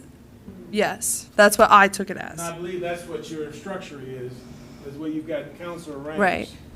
That for council to communicate with the police chief, fire chief, finance person, public safety person, is supposed to be managed through the city manager, city administrator. So if you wanted to find out about something going on in the police department, you would ask the city administrator, Right. who would get the answer for you, and then respond back to you. So the communication and whether it's wonderful, it's great, whatever, you're saying that all comes down to the city manager and how they take that or how they handle that position? I'm saying, as I understand what you described, the communication process that exists, you were told you should not be directing questions to the police chief. No, not No, exactly. not exactly. We were told that that if we do direct a question towards him, he does not have to answer, he does not have to respond, he does not have to be at any of our meetings, he does not have to communicate with us, that if he doesn't want to do any, in my experience, he's always been responsive. If I ask him a question, if I point out something I don't like, he is very responsive to me, but to be told that was kind of like, ugh. Come on, talk That about sounds bad like communication. you've been successful with an informal process. Yes. And so, but the formal process sounds like you're supposed to direct your questions through the city manager, city administrator. I'm not sure. Is that anywhere written in a charter or council rules? Well, that's something you guys I mean, got that's to what you're figure saying. out. If We're you're not saying even- that, if you're saying that he's not going to respond to you, I didn't say that. I said that we were told that he doesn't have to. okay. So, I mean, whoever somebody is giving this instruction now. Right. I just hope that Follow. the police, like our police officers, don't feel like council's trying to prohibit communication. Because I personally am not, and I personally really hope to open up communication. I just know that at times it feels as though communication is hindered by other parties. Well, as you can see by the survey, they feel the same way you feel. Right. Okay, well, That's a good point. we got the results, and Right. we will make efforts to try to fix it. Oh, yeah. From our point, Well, that's because where we have our recommendations. we get along great with the fire department. Yeah, we really do. Okay, so our recommendation starts with develop formal meeting criteria, predetermined place, time, agenda, and meeting. So you write this down, you have a formal meeting and not depend on the informal process. There's a lot of informal stuff that happens in smaller organizations. Mondays, the fourth Monday of every month at 7:30. Yep, we'll be right here. We'll be right here. Okay, so I don't know if that's an invitation or not. This is an open meeting. There's been a standing Yeah, invitation. and we actually have a place in our agenda for police news that we like have asked multiple times for members of the police department to come Okay, and that's one recommendation, to Yeah, have so a check. formal meeting got that. where you're inviting Yep. that person, but it sounds to me like you first need to channel your questions through the city administrator, and then expect a response back from the city administrator. That's what sounds like it's already in place right now. Sounds like a lot of bureaucracy. Yeah. Well, What do you think this is. As I emailed Your Chief Evans, bureaucracy text him. is founded on paper. Right. And so the next recommendation is the labor management meeting that's going on. That maybe one of you all are to attend that meeting. It is a structured meeting. It has an agenda, albeit it is the union's agenda, but it is an opportunity to hear what the other side is saying. Social media, we talk about the story. Tell the story of North College Hill. You got a great story to tell. Use those things. The police department needs to establish a dashboard. The dashboard in law enforcement says what the crime is, what the cost of service is, you know, what the number of people working is, who's off sick. It gives a quick look. That should be communicated from the chief to the city administrator to you.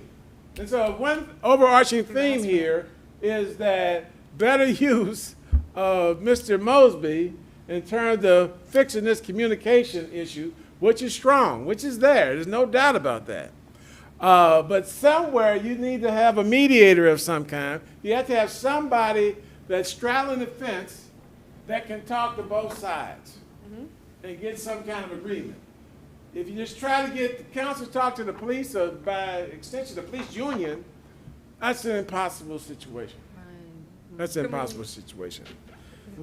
The other piece is involving the community, because the community can help solve some of these issues as well. That's part of the communication. Transparency, we listed there, the chief needs to be communicating what's going on. Sort of what you say you get from the fire department. Visibility, there just was a recent study by the Department of Justice. When do people feel safe? So they did a survey of 387 people, had a survey done with a police officer, gave them the survey, and said, tell us when you feel safe, when you don't feel safe, what kind of things should be happening, and they filled it out. So then they had Joe Citizen go out and ask 587 people, with no cops around, what they thought about same questions. When you feel safe, how you feel safe, where you feel safe at. And they found that those officers that took the survey from the police officer felt safer. So when it comes to visibility, people want to see cops.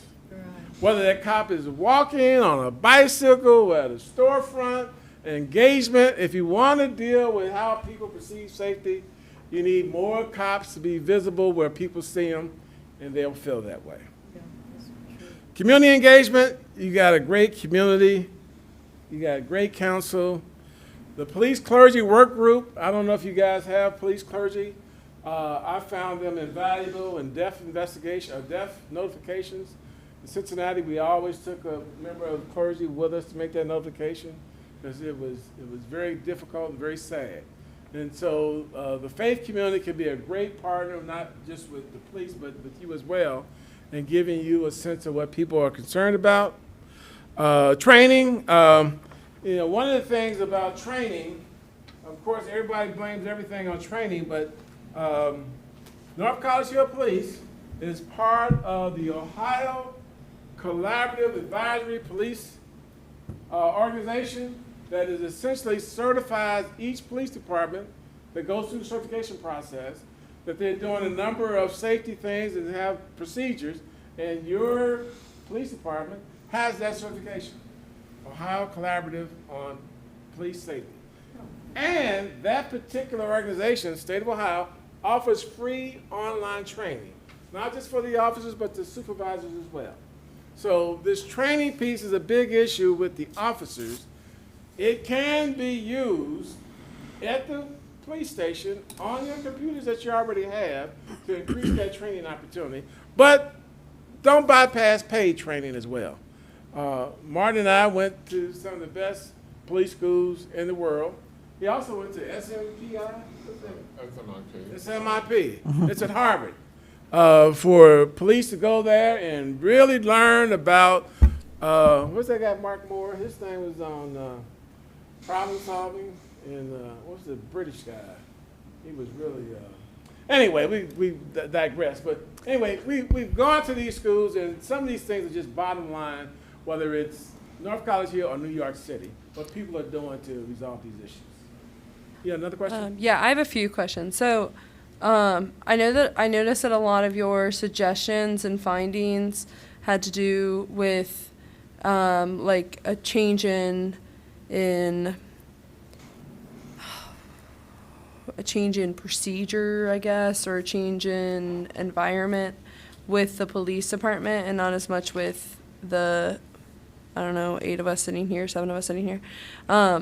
So is this a presentation or a discussion that you're also going to have with the police and with our police chief as well? Or was this presentation only for us? Just for you. Okay. So then are we expected to then go to the police and then give them these findings and to give them these suggestions, or to have our city manager do it? I would say the findings would be executed through the city manager, so that what you found most concerning, and I would think would be communication and how to improve that. If he follows those recommendations, he may not. He may have some other ones that we didn't list, but as a, sort of a performance standard, after 6 months or 7 months, you'll look and see, has communications been better? We can do another survey in a year to see what's changed, what things have happened. There's been some things that have happened since we got started late February, early March. There are some things that have happened since then that I think are improving communications now and transparency now that have been administered by Mr. Mosby.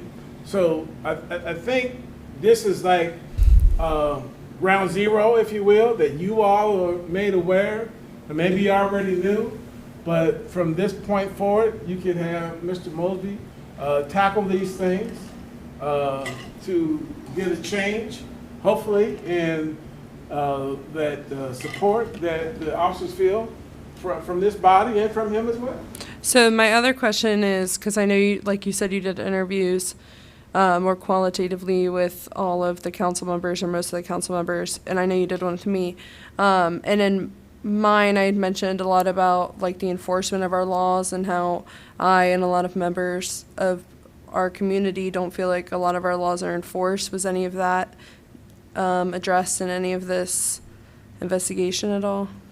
Or this audit at all? I shouldn't say investigation. See, that's a subjective term. Our laws are not being investigated. There's no. Yeah, but I mean, like, instrument that I can having do. good communication is also subjective, right? Like, you could say one person, I mean, this whole thing is subjective because it's all the way from strongly agree to strongly disagree, right? So, I mean, was that at all taken up in any of this? Or did you find anything out with, If the laws are any of being you? enforced, yeah, we didn't look at that. you did not look into that at all? Okay, so this was all just basically on the relationship between council and administration and the police. Okay, okay, gotcha. I was under the impression that this audit had different, I guess, a different scope. But I do appreciate the work that you guys did, and I feel like this, for the information that we have, it's helpful. I just wasn't aware that this is what we were getting. I was under the impression that the audit was on different, was Contract had on 4 different specific parts. areas, Right. and those 4 specific areas where we focused on, and then what, came out of staffing issues, morale issues, organizational chart issues, the issue of whether or not laws are being enforced. I'm not sure the instruments that you would use to determine if a law is being enforced. Right. And you're talking about what, petty theft, grand theft, traffic violations? Let me step in here, just for a second. One of the things that we did to try to make this report as comprehensive and as objective as we can, which kind of speaks to what you're asking, we asked for a lot of information, and we didn't go through all that information here, but we were provided policies, procedures, arrest records, calls for service, which, by the way, North College Hill, for its size, is like 6 overall in the county for calls for service. Get a lot of calls for service. We looked at arrest records. We looked at use of force records. So we looked at all of those. So no, we didn't say, and there was no way to say that, you didn't write enough tickets, or you didn't arrest enough people, or it wasn't about that, and it's not about that as well. So overall, are they doing what they're supposed to be doing? Yes. Do you see them when you want to see them? You may not. That doesn't mean that they're not out there. But anyhow, we weren't here, and let me be clear. I know that the hour is late, but we weren't here to take sides one way or the other. What we wanted to give you was an objective findings as we could, and we felt like the instrument that we used, the interviews, the qualitative approach, as well as the quantitative approach, gave us that kind of insight into those issues that we felt we were charged with doing. But I just want to say, look, thank you for what you do. This is no easy task. This is no easy task. You're dealing with people with different personalities, people who have the same goals in mind. You hope they do, but you're spending your time here for the good of the city. When I asked you all why do you do what you do? That was a purposeful question. And everybody to a person in one form or the other talking about, they care about the city. They want to maintain a safe cities in that. And that's what you should be about. And you are about it. Yes, ma'am. I wanted to write that down. Can you repeat the 4 categories for the basis of your I heard you say morale. Staffing. Staffing, okay.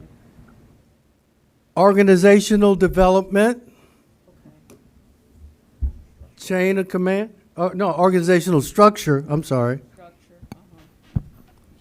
Chain of command. Chain of command, okay. And morale. And morale, okay.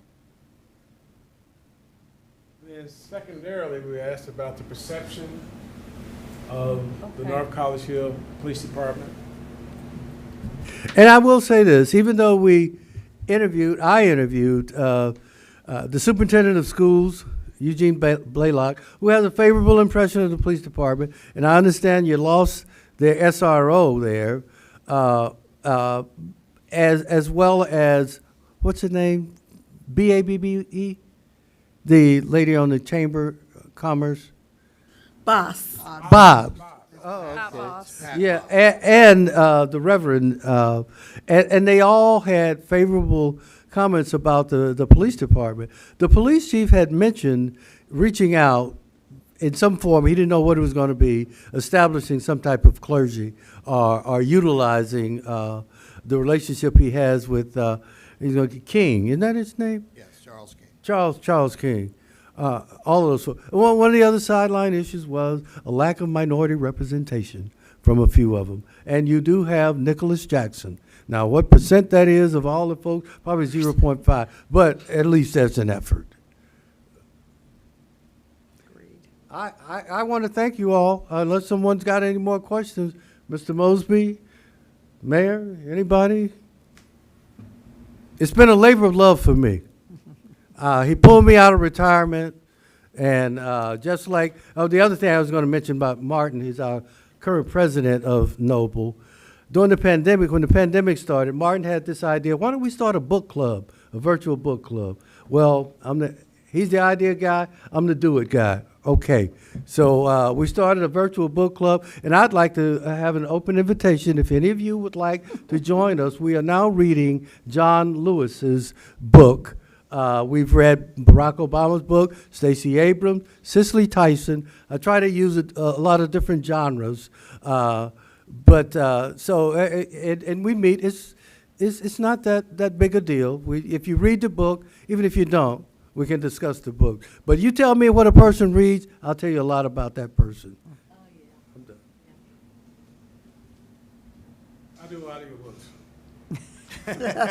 Me too, when I'm driving. I do hardbacks. He's got me convinced to do audiobooks now. I'm reading 1619 in the audiobook. It's a good one. Yes. My daughter says, why do you read that stuff? I said, well, it's history, and history has a tendency to repeat itself. It does. And some of that stuff, It's happening We'll, now, yes. Sure is. he's Thank doing the you Bible. very much. Oh, well, you're quite welcome. Thank you so much. Anything else? Thank you. All right.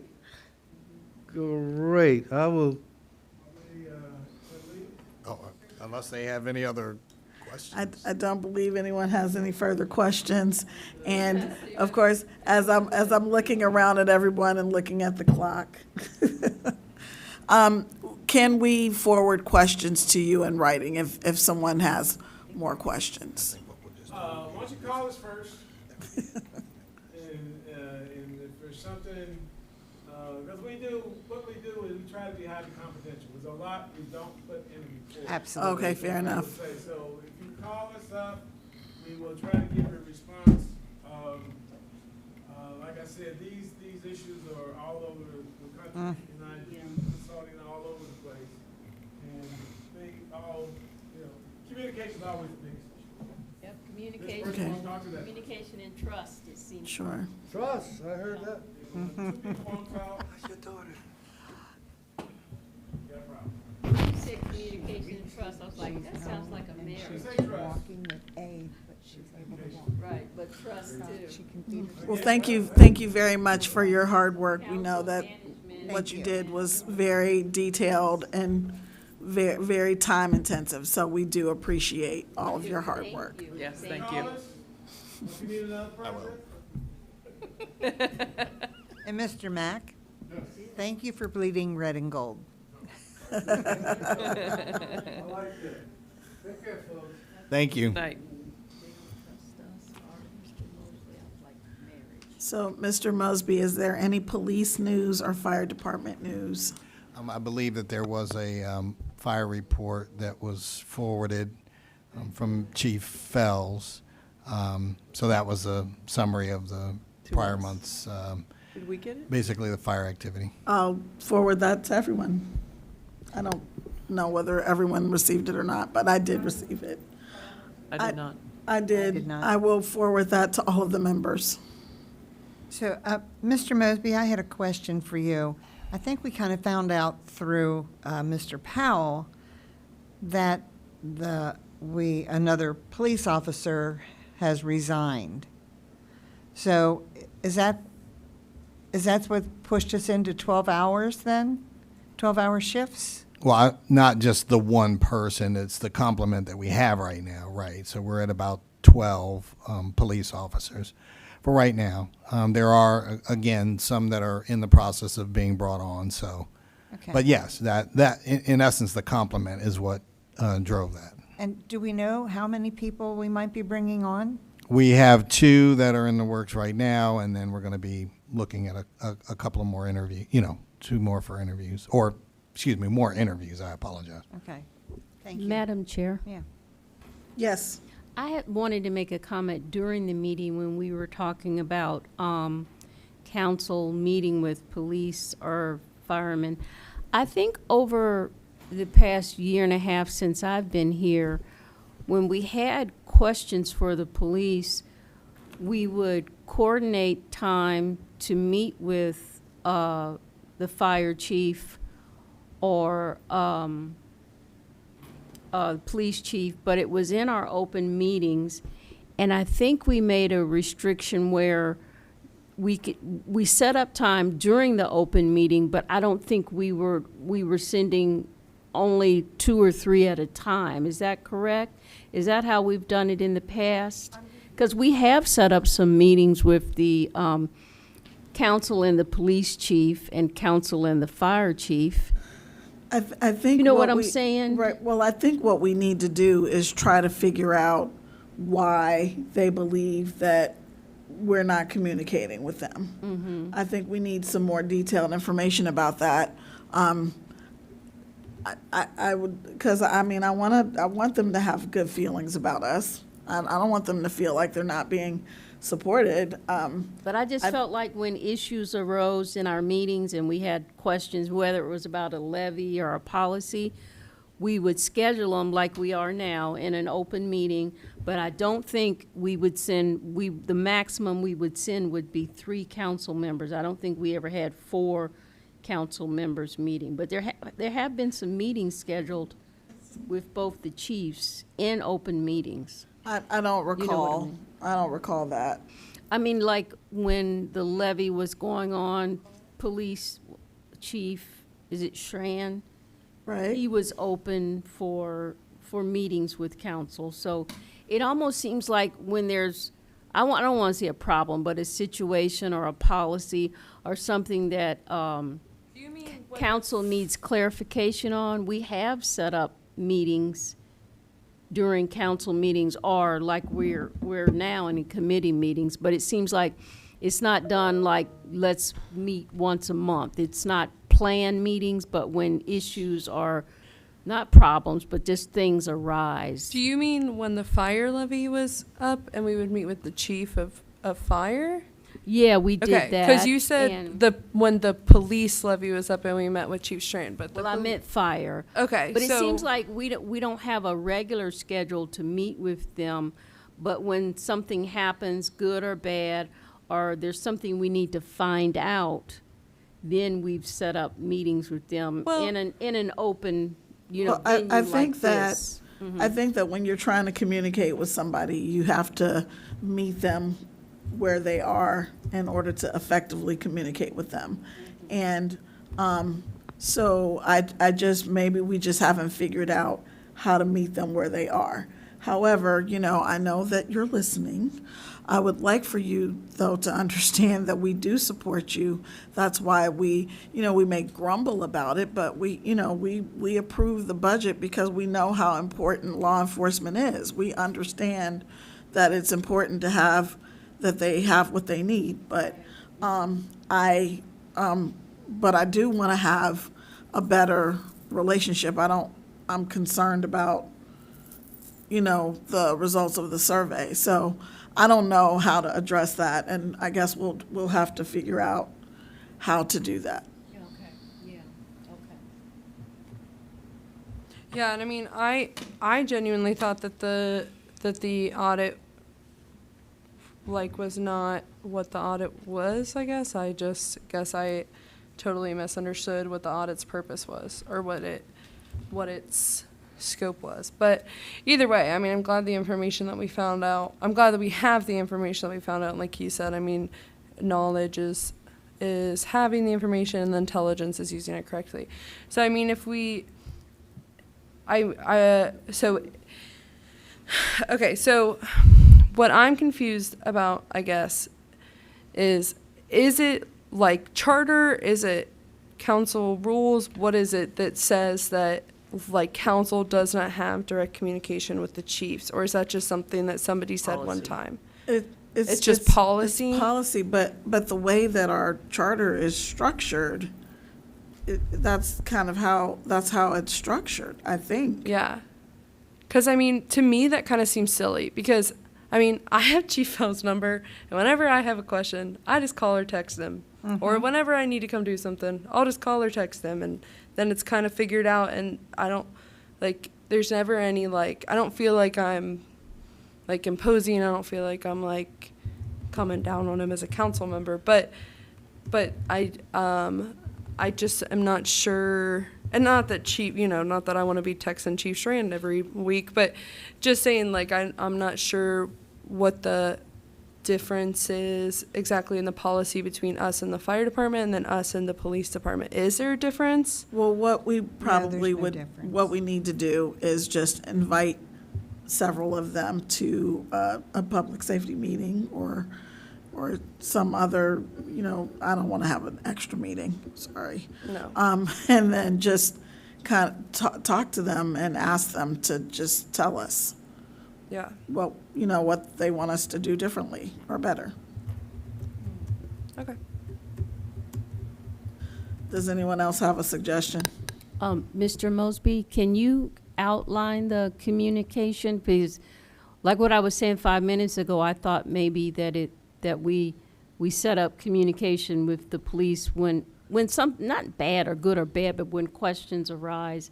And it's usually 2 or 3 of us will go and meet with them. That way it's somewhat public record that we are meeting with them. So what is your idea of the rules for meeting or discussing with the police?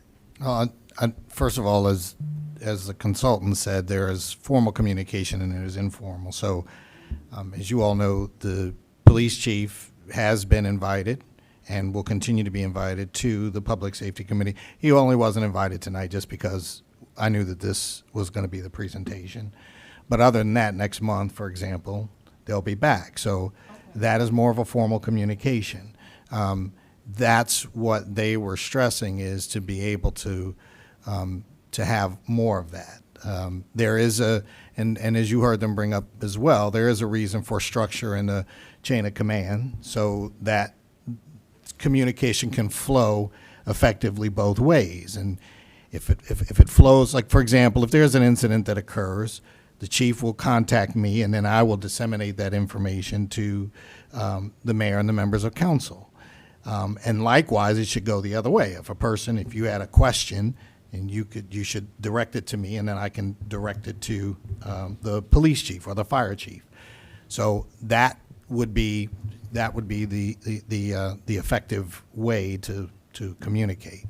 But I think it was clear, as several of you have pointed out. I think that this is a starting point. I was pleased to hear that we have a good police department. We have some opportunities, obviously, to improve the perception. I think that goes both ways, and so that's what we'll do. We'll put forth that effort. I will tell Madam Chair. I'll tell you right now and openly, I'll be working with you to make sure that we affect that. So.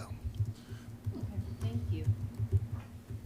I just want to say again, because I know people are watching, that I think it's possible. I don't know what we need to do, but I think it's possible. So, and I'm certainly willing to do what we need to do to have a better working relationship. Would it be appropriate or possible if we did invite Chief Fells or maybe? They're always invited. No, but I mean for when we do plan on having this discussion with Chief Strand, to maybe kind of be like, hey, this is something that Chief Fells says that we really appreciate. He's always invited. Okay. Can we make sure to make a point, be like, hey, we would really appreciate if you came, or Mr. Mosby, if you wouldn't mind reaching out. Okay. I feel to me that Marjorie, would be, they're always invited. I know, No but special steps are needed. Right. I know, they're- but they're I just always want invited. I feel like it would really be helpful if Chief Fells if we made it a night where Chief Fells and Chief Strand could both be here, because I feel since we do have a more effective relationship with Chief Fells, I feel it would be easier to be like, hey, this is an exact example of what we're talking about and what we appreciate and what works. Is that appropriate? Do you feel that would be condescending? I just No, don't. I don't think it would be condescending. However, I don't want to say to Chief Strand, I need you to talk to him because he's doing it the right way. You know what I Right, mean? and that's I don't want to present it as that. What but I want to do, just this is just me. I want input from you guys. I think what we need to do is go to Chief Strand and say, I want to meet you where you are. Right. So, what can I do to communicate better with you? I want to communicate better with you. All right, yeah, that totally works. Just a suggestion, but Because what, See you know, what where that works could for be him taken may the wrong not, way. what works for Right. Fells may not work for Strand. you're right, you're right. So, if he just Oh, for tells sure, us yeah. what, you know. What would work best for Yeah, him. what would work for him, then, you know, I'm willing to give it a try. Do you think it needs to be a public meeting, or should it just be something outside? Whatever he wants, I am willing to, My suggestion, I don't think it should be a public meeting. Right, because it's a sensitive issue. So then do you, are we allowed to have a Yeah, meeting that's that's what I was not a gonna ask. public meeting? No, quorum. It would have to be an executive session. could we go? Oh, an executive Yeah, session. could we Uh, go into? Or you could go have dinner Madam, with. no, it's, I mean, before, yeah, I don't, I was hoping that it probably wouldn't get this far because the only issue was to be able to present this information. But again, you know, you heard the consultants talk about two types of meetings, formal meetings and informal meetings. The informal meetings are meetings that would not require, you know, a formal, as you pointed out, executive session or a formal appearance here in a committee.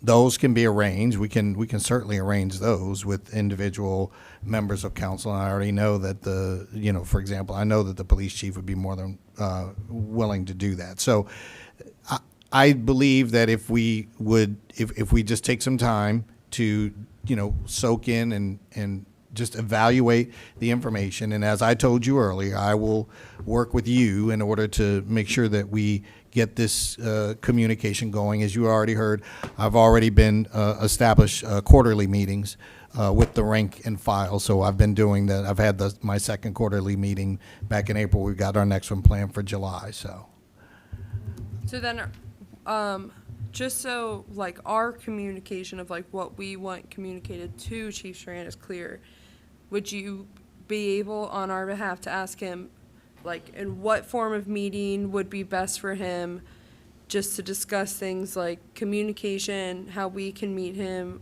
where it's easiest for him to be at or wherever, and just because if he would prefer to meet with Erica and then with Mary Jo and then with Lori and then with me, that's fine with me. I can find a time. If he would prefer that he meets all of us at once, does he prefer that it's a private meeting?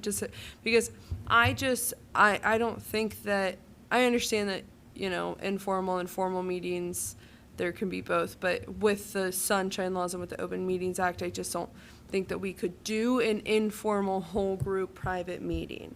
So if he does want a whole group meeting and he wants it to be private, then there's really no other way around it than to go into executive session, which is fine with me. It's just I want that. I understand what they said in their presentation, but what they said in A committee of the whole. a committee of the whole, but Right. you have to remember executive session, there are restrictions on executive session, so as well. So then it's if we not, committee of the whole is fine, but all I'm saying is it's not like we can all just go and meet at Mary Jo's house and have coffee and Correct. discuss this. So I just, would Sing you, Kumbaya. yeah, who's gonna bring their guitar? Does committee of the whole, does committee of the whole have to be on camera, or it does not have to? it's a Okay. public meeting. It's a public meeting. It's a committee meeting. It's just Right. a committee of the whole council. But will the camera be there, or will it be more, that's what I'm trying to, Has to be- Right. If there's more than four of us, it has to be an open meeting. okay. Because that's what I'm saying, And it if has to he have wants a minutes. It private doesn't have to meeting be on that's camera, not but it has to be on minutes taken. camera. Okay, A great. committee of That's the what I was whole trying would to not And work. open to the public. Okay, thank you. That's what I'm trying to say. If he wants a whole meeting with all of us that's not on camera, That sounds like a good compromise. then that would have to be executive session. But anyway, yeah, if you just wouldn't mind discussing with him and then reporting back to us, I guess, in a month. Just tell him that we're all hearts and flowers today, and Yeah.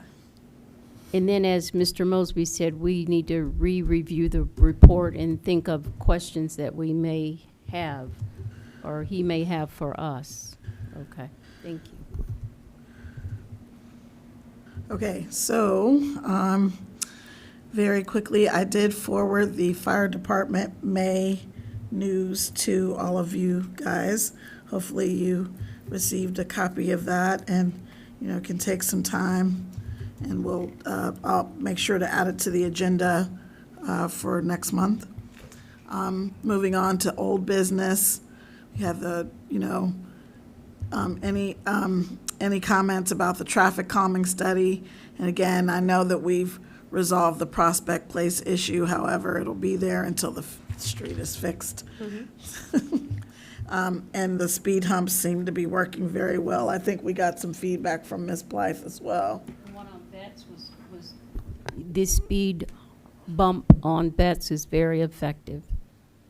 I encountered it last week. Some reason they had closed off, I don't know if there's an accident at North Bend Correct. and Simpson. Right. 3 or 4 days, and I encountered it, so very effective. I liked it a lot. I think that's Yeah. funny that you said encountered. I was about to say, I like the verb encountered. Yeah, Yeah, we I have en- one. I Well, we have one on encountered it. Clovernall now, and I had a friend driving me the other day. She said, "Whose idea was this to put this here?" I said, "Mine." It wasn't really, but I like to take credit for it. Anyway, but yeah, thank you for getting those So I out. had a few emails where people will ask, can I get a speed hump here? Can I get one here? Can't reach it. I got you. I got long arms for no reason. I think they'll be very effective on the main, not the main roads, but the main side roads, like Laboedo and Betts, and where you've placed them. Very effective. I did have a few people email me asking for speed humps on their street, and I thought about emailing myself. As I went and sat on the porch, and I kid you not, this car went flying past. He had to be doing at least 55. Yeah. At least 50, 55. Yep. And I thought to myself, oh, so the people don't want to go up Clovernall now. No. So they go around so they could avoid the speed Go to hump. Foxville. So I started looking up, I'm going to find a speed hump and pay for it and put it out in front of my house illegally.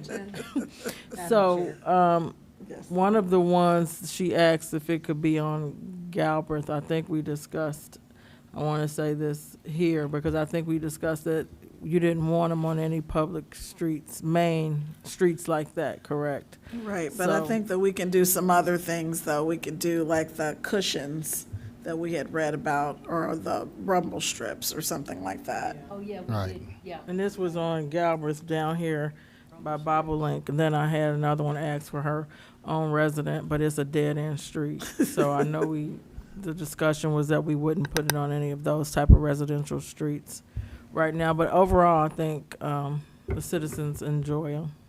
It's terrible because I know everybody else can vouch for this. I'm on Lois and they're going 35 and 45 and I'm on a dead-end street and I'm standing in my yard and I just look at them and roll my eyes. That's all I can do. But it's just no respect for pets or small children. I mean, even when I have to kind of get slightly in the street to mow the strip of my lawn, I'm scared. I'm looking around like, with the lawnmower. I'm like, somebody's going to hit me. I told my neighbor that. I said, I got to do this real quick because I'm scared of the people that speed on Lois, and they're the people that live on Lois. It's just, yeah. So, but I had a question. Are the ones out the only ones that'll be out, or are we putting out any more, Mr. Mosby? No, I believe we had, at the time that we made this purchase, I think there are 1 or 2 more that are going to be deployed. And then we're looking at incorporating that into next year's budget as well. So, To do additional ones? yes. Wonderful, okay. They work. Thank you so much. I would just like to say this, though, and I apologize, Madam Chair, because I know it's late, but since this was brought up, I think if you listen to the conversation that has been made, there was an article that came out that said that, and I know that you all will find this interesting, that even though cars now are being made to be safer, accidents are up. And the reason why is because people are feeling more empowered when they get inside of a vehicle. And when I say empowered, I don't necessarily mean it in a positive way, because it's very clear, just based on the conversation that you all had, and my personal experience as well, is that people tend to violate the law more because they just feel that that with them being behind the wheel, there's no consequence of their actions. Now, I say that because, there are people obviously who are going to complain about some of the speed bumps that are installed, and I get that. But the whole point is that if a person does not voluntarily, maintain the speed limit, the whole reason for the traffic calming measures is to remind people to slow down. And I will tell you all this as well. When you look at our city now and you look at our school district, I don't know that people really recognize this, but several years ago, before we built the new schools and the new campus, we had the senior high school at the corner of Hamilton and Galbraith, and then you had separate schools in different quadrants. Now we have all of our students that are congregating onto one campus on one location, which means that everybody has to either cross Hamilton or cross Galbraith, and we have more pedestrians that are crossing those streets, which means that it is imperative. So as you all know, the safety grant that we received was able to put up some other traffic devices. And so we are taking those steps in order to try to improve and slow down traffic, especially around the school district. Okay, so is there any new business from anybody? Okay. As far as action items, we'll just wait to hear from Mr. Mosby with regard to communicating with the police officers. And if all hearts and minds are clear, we will adjourn. It is approximately 9:07 p.m. Thank you. Thank you. Excellent.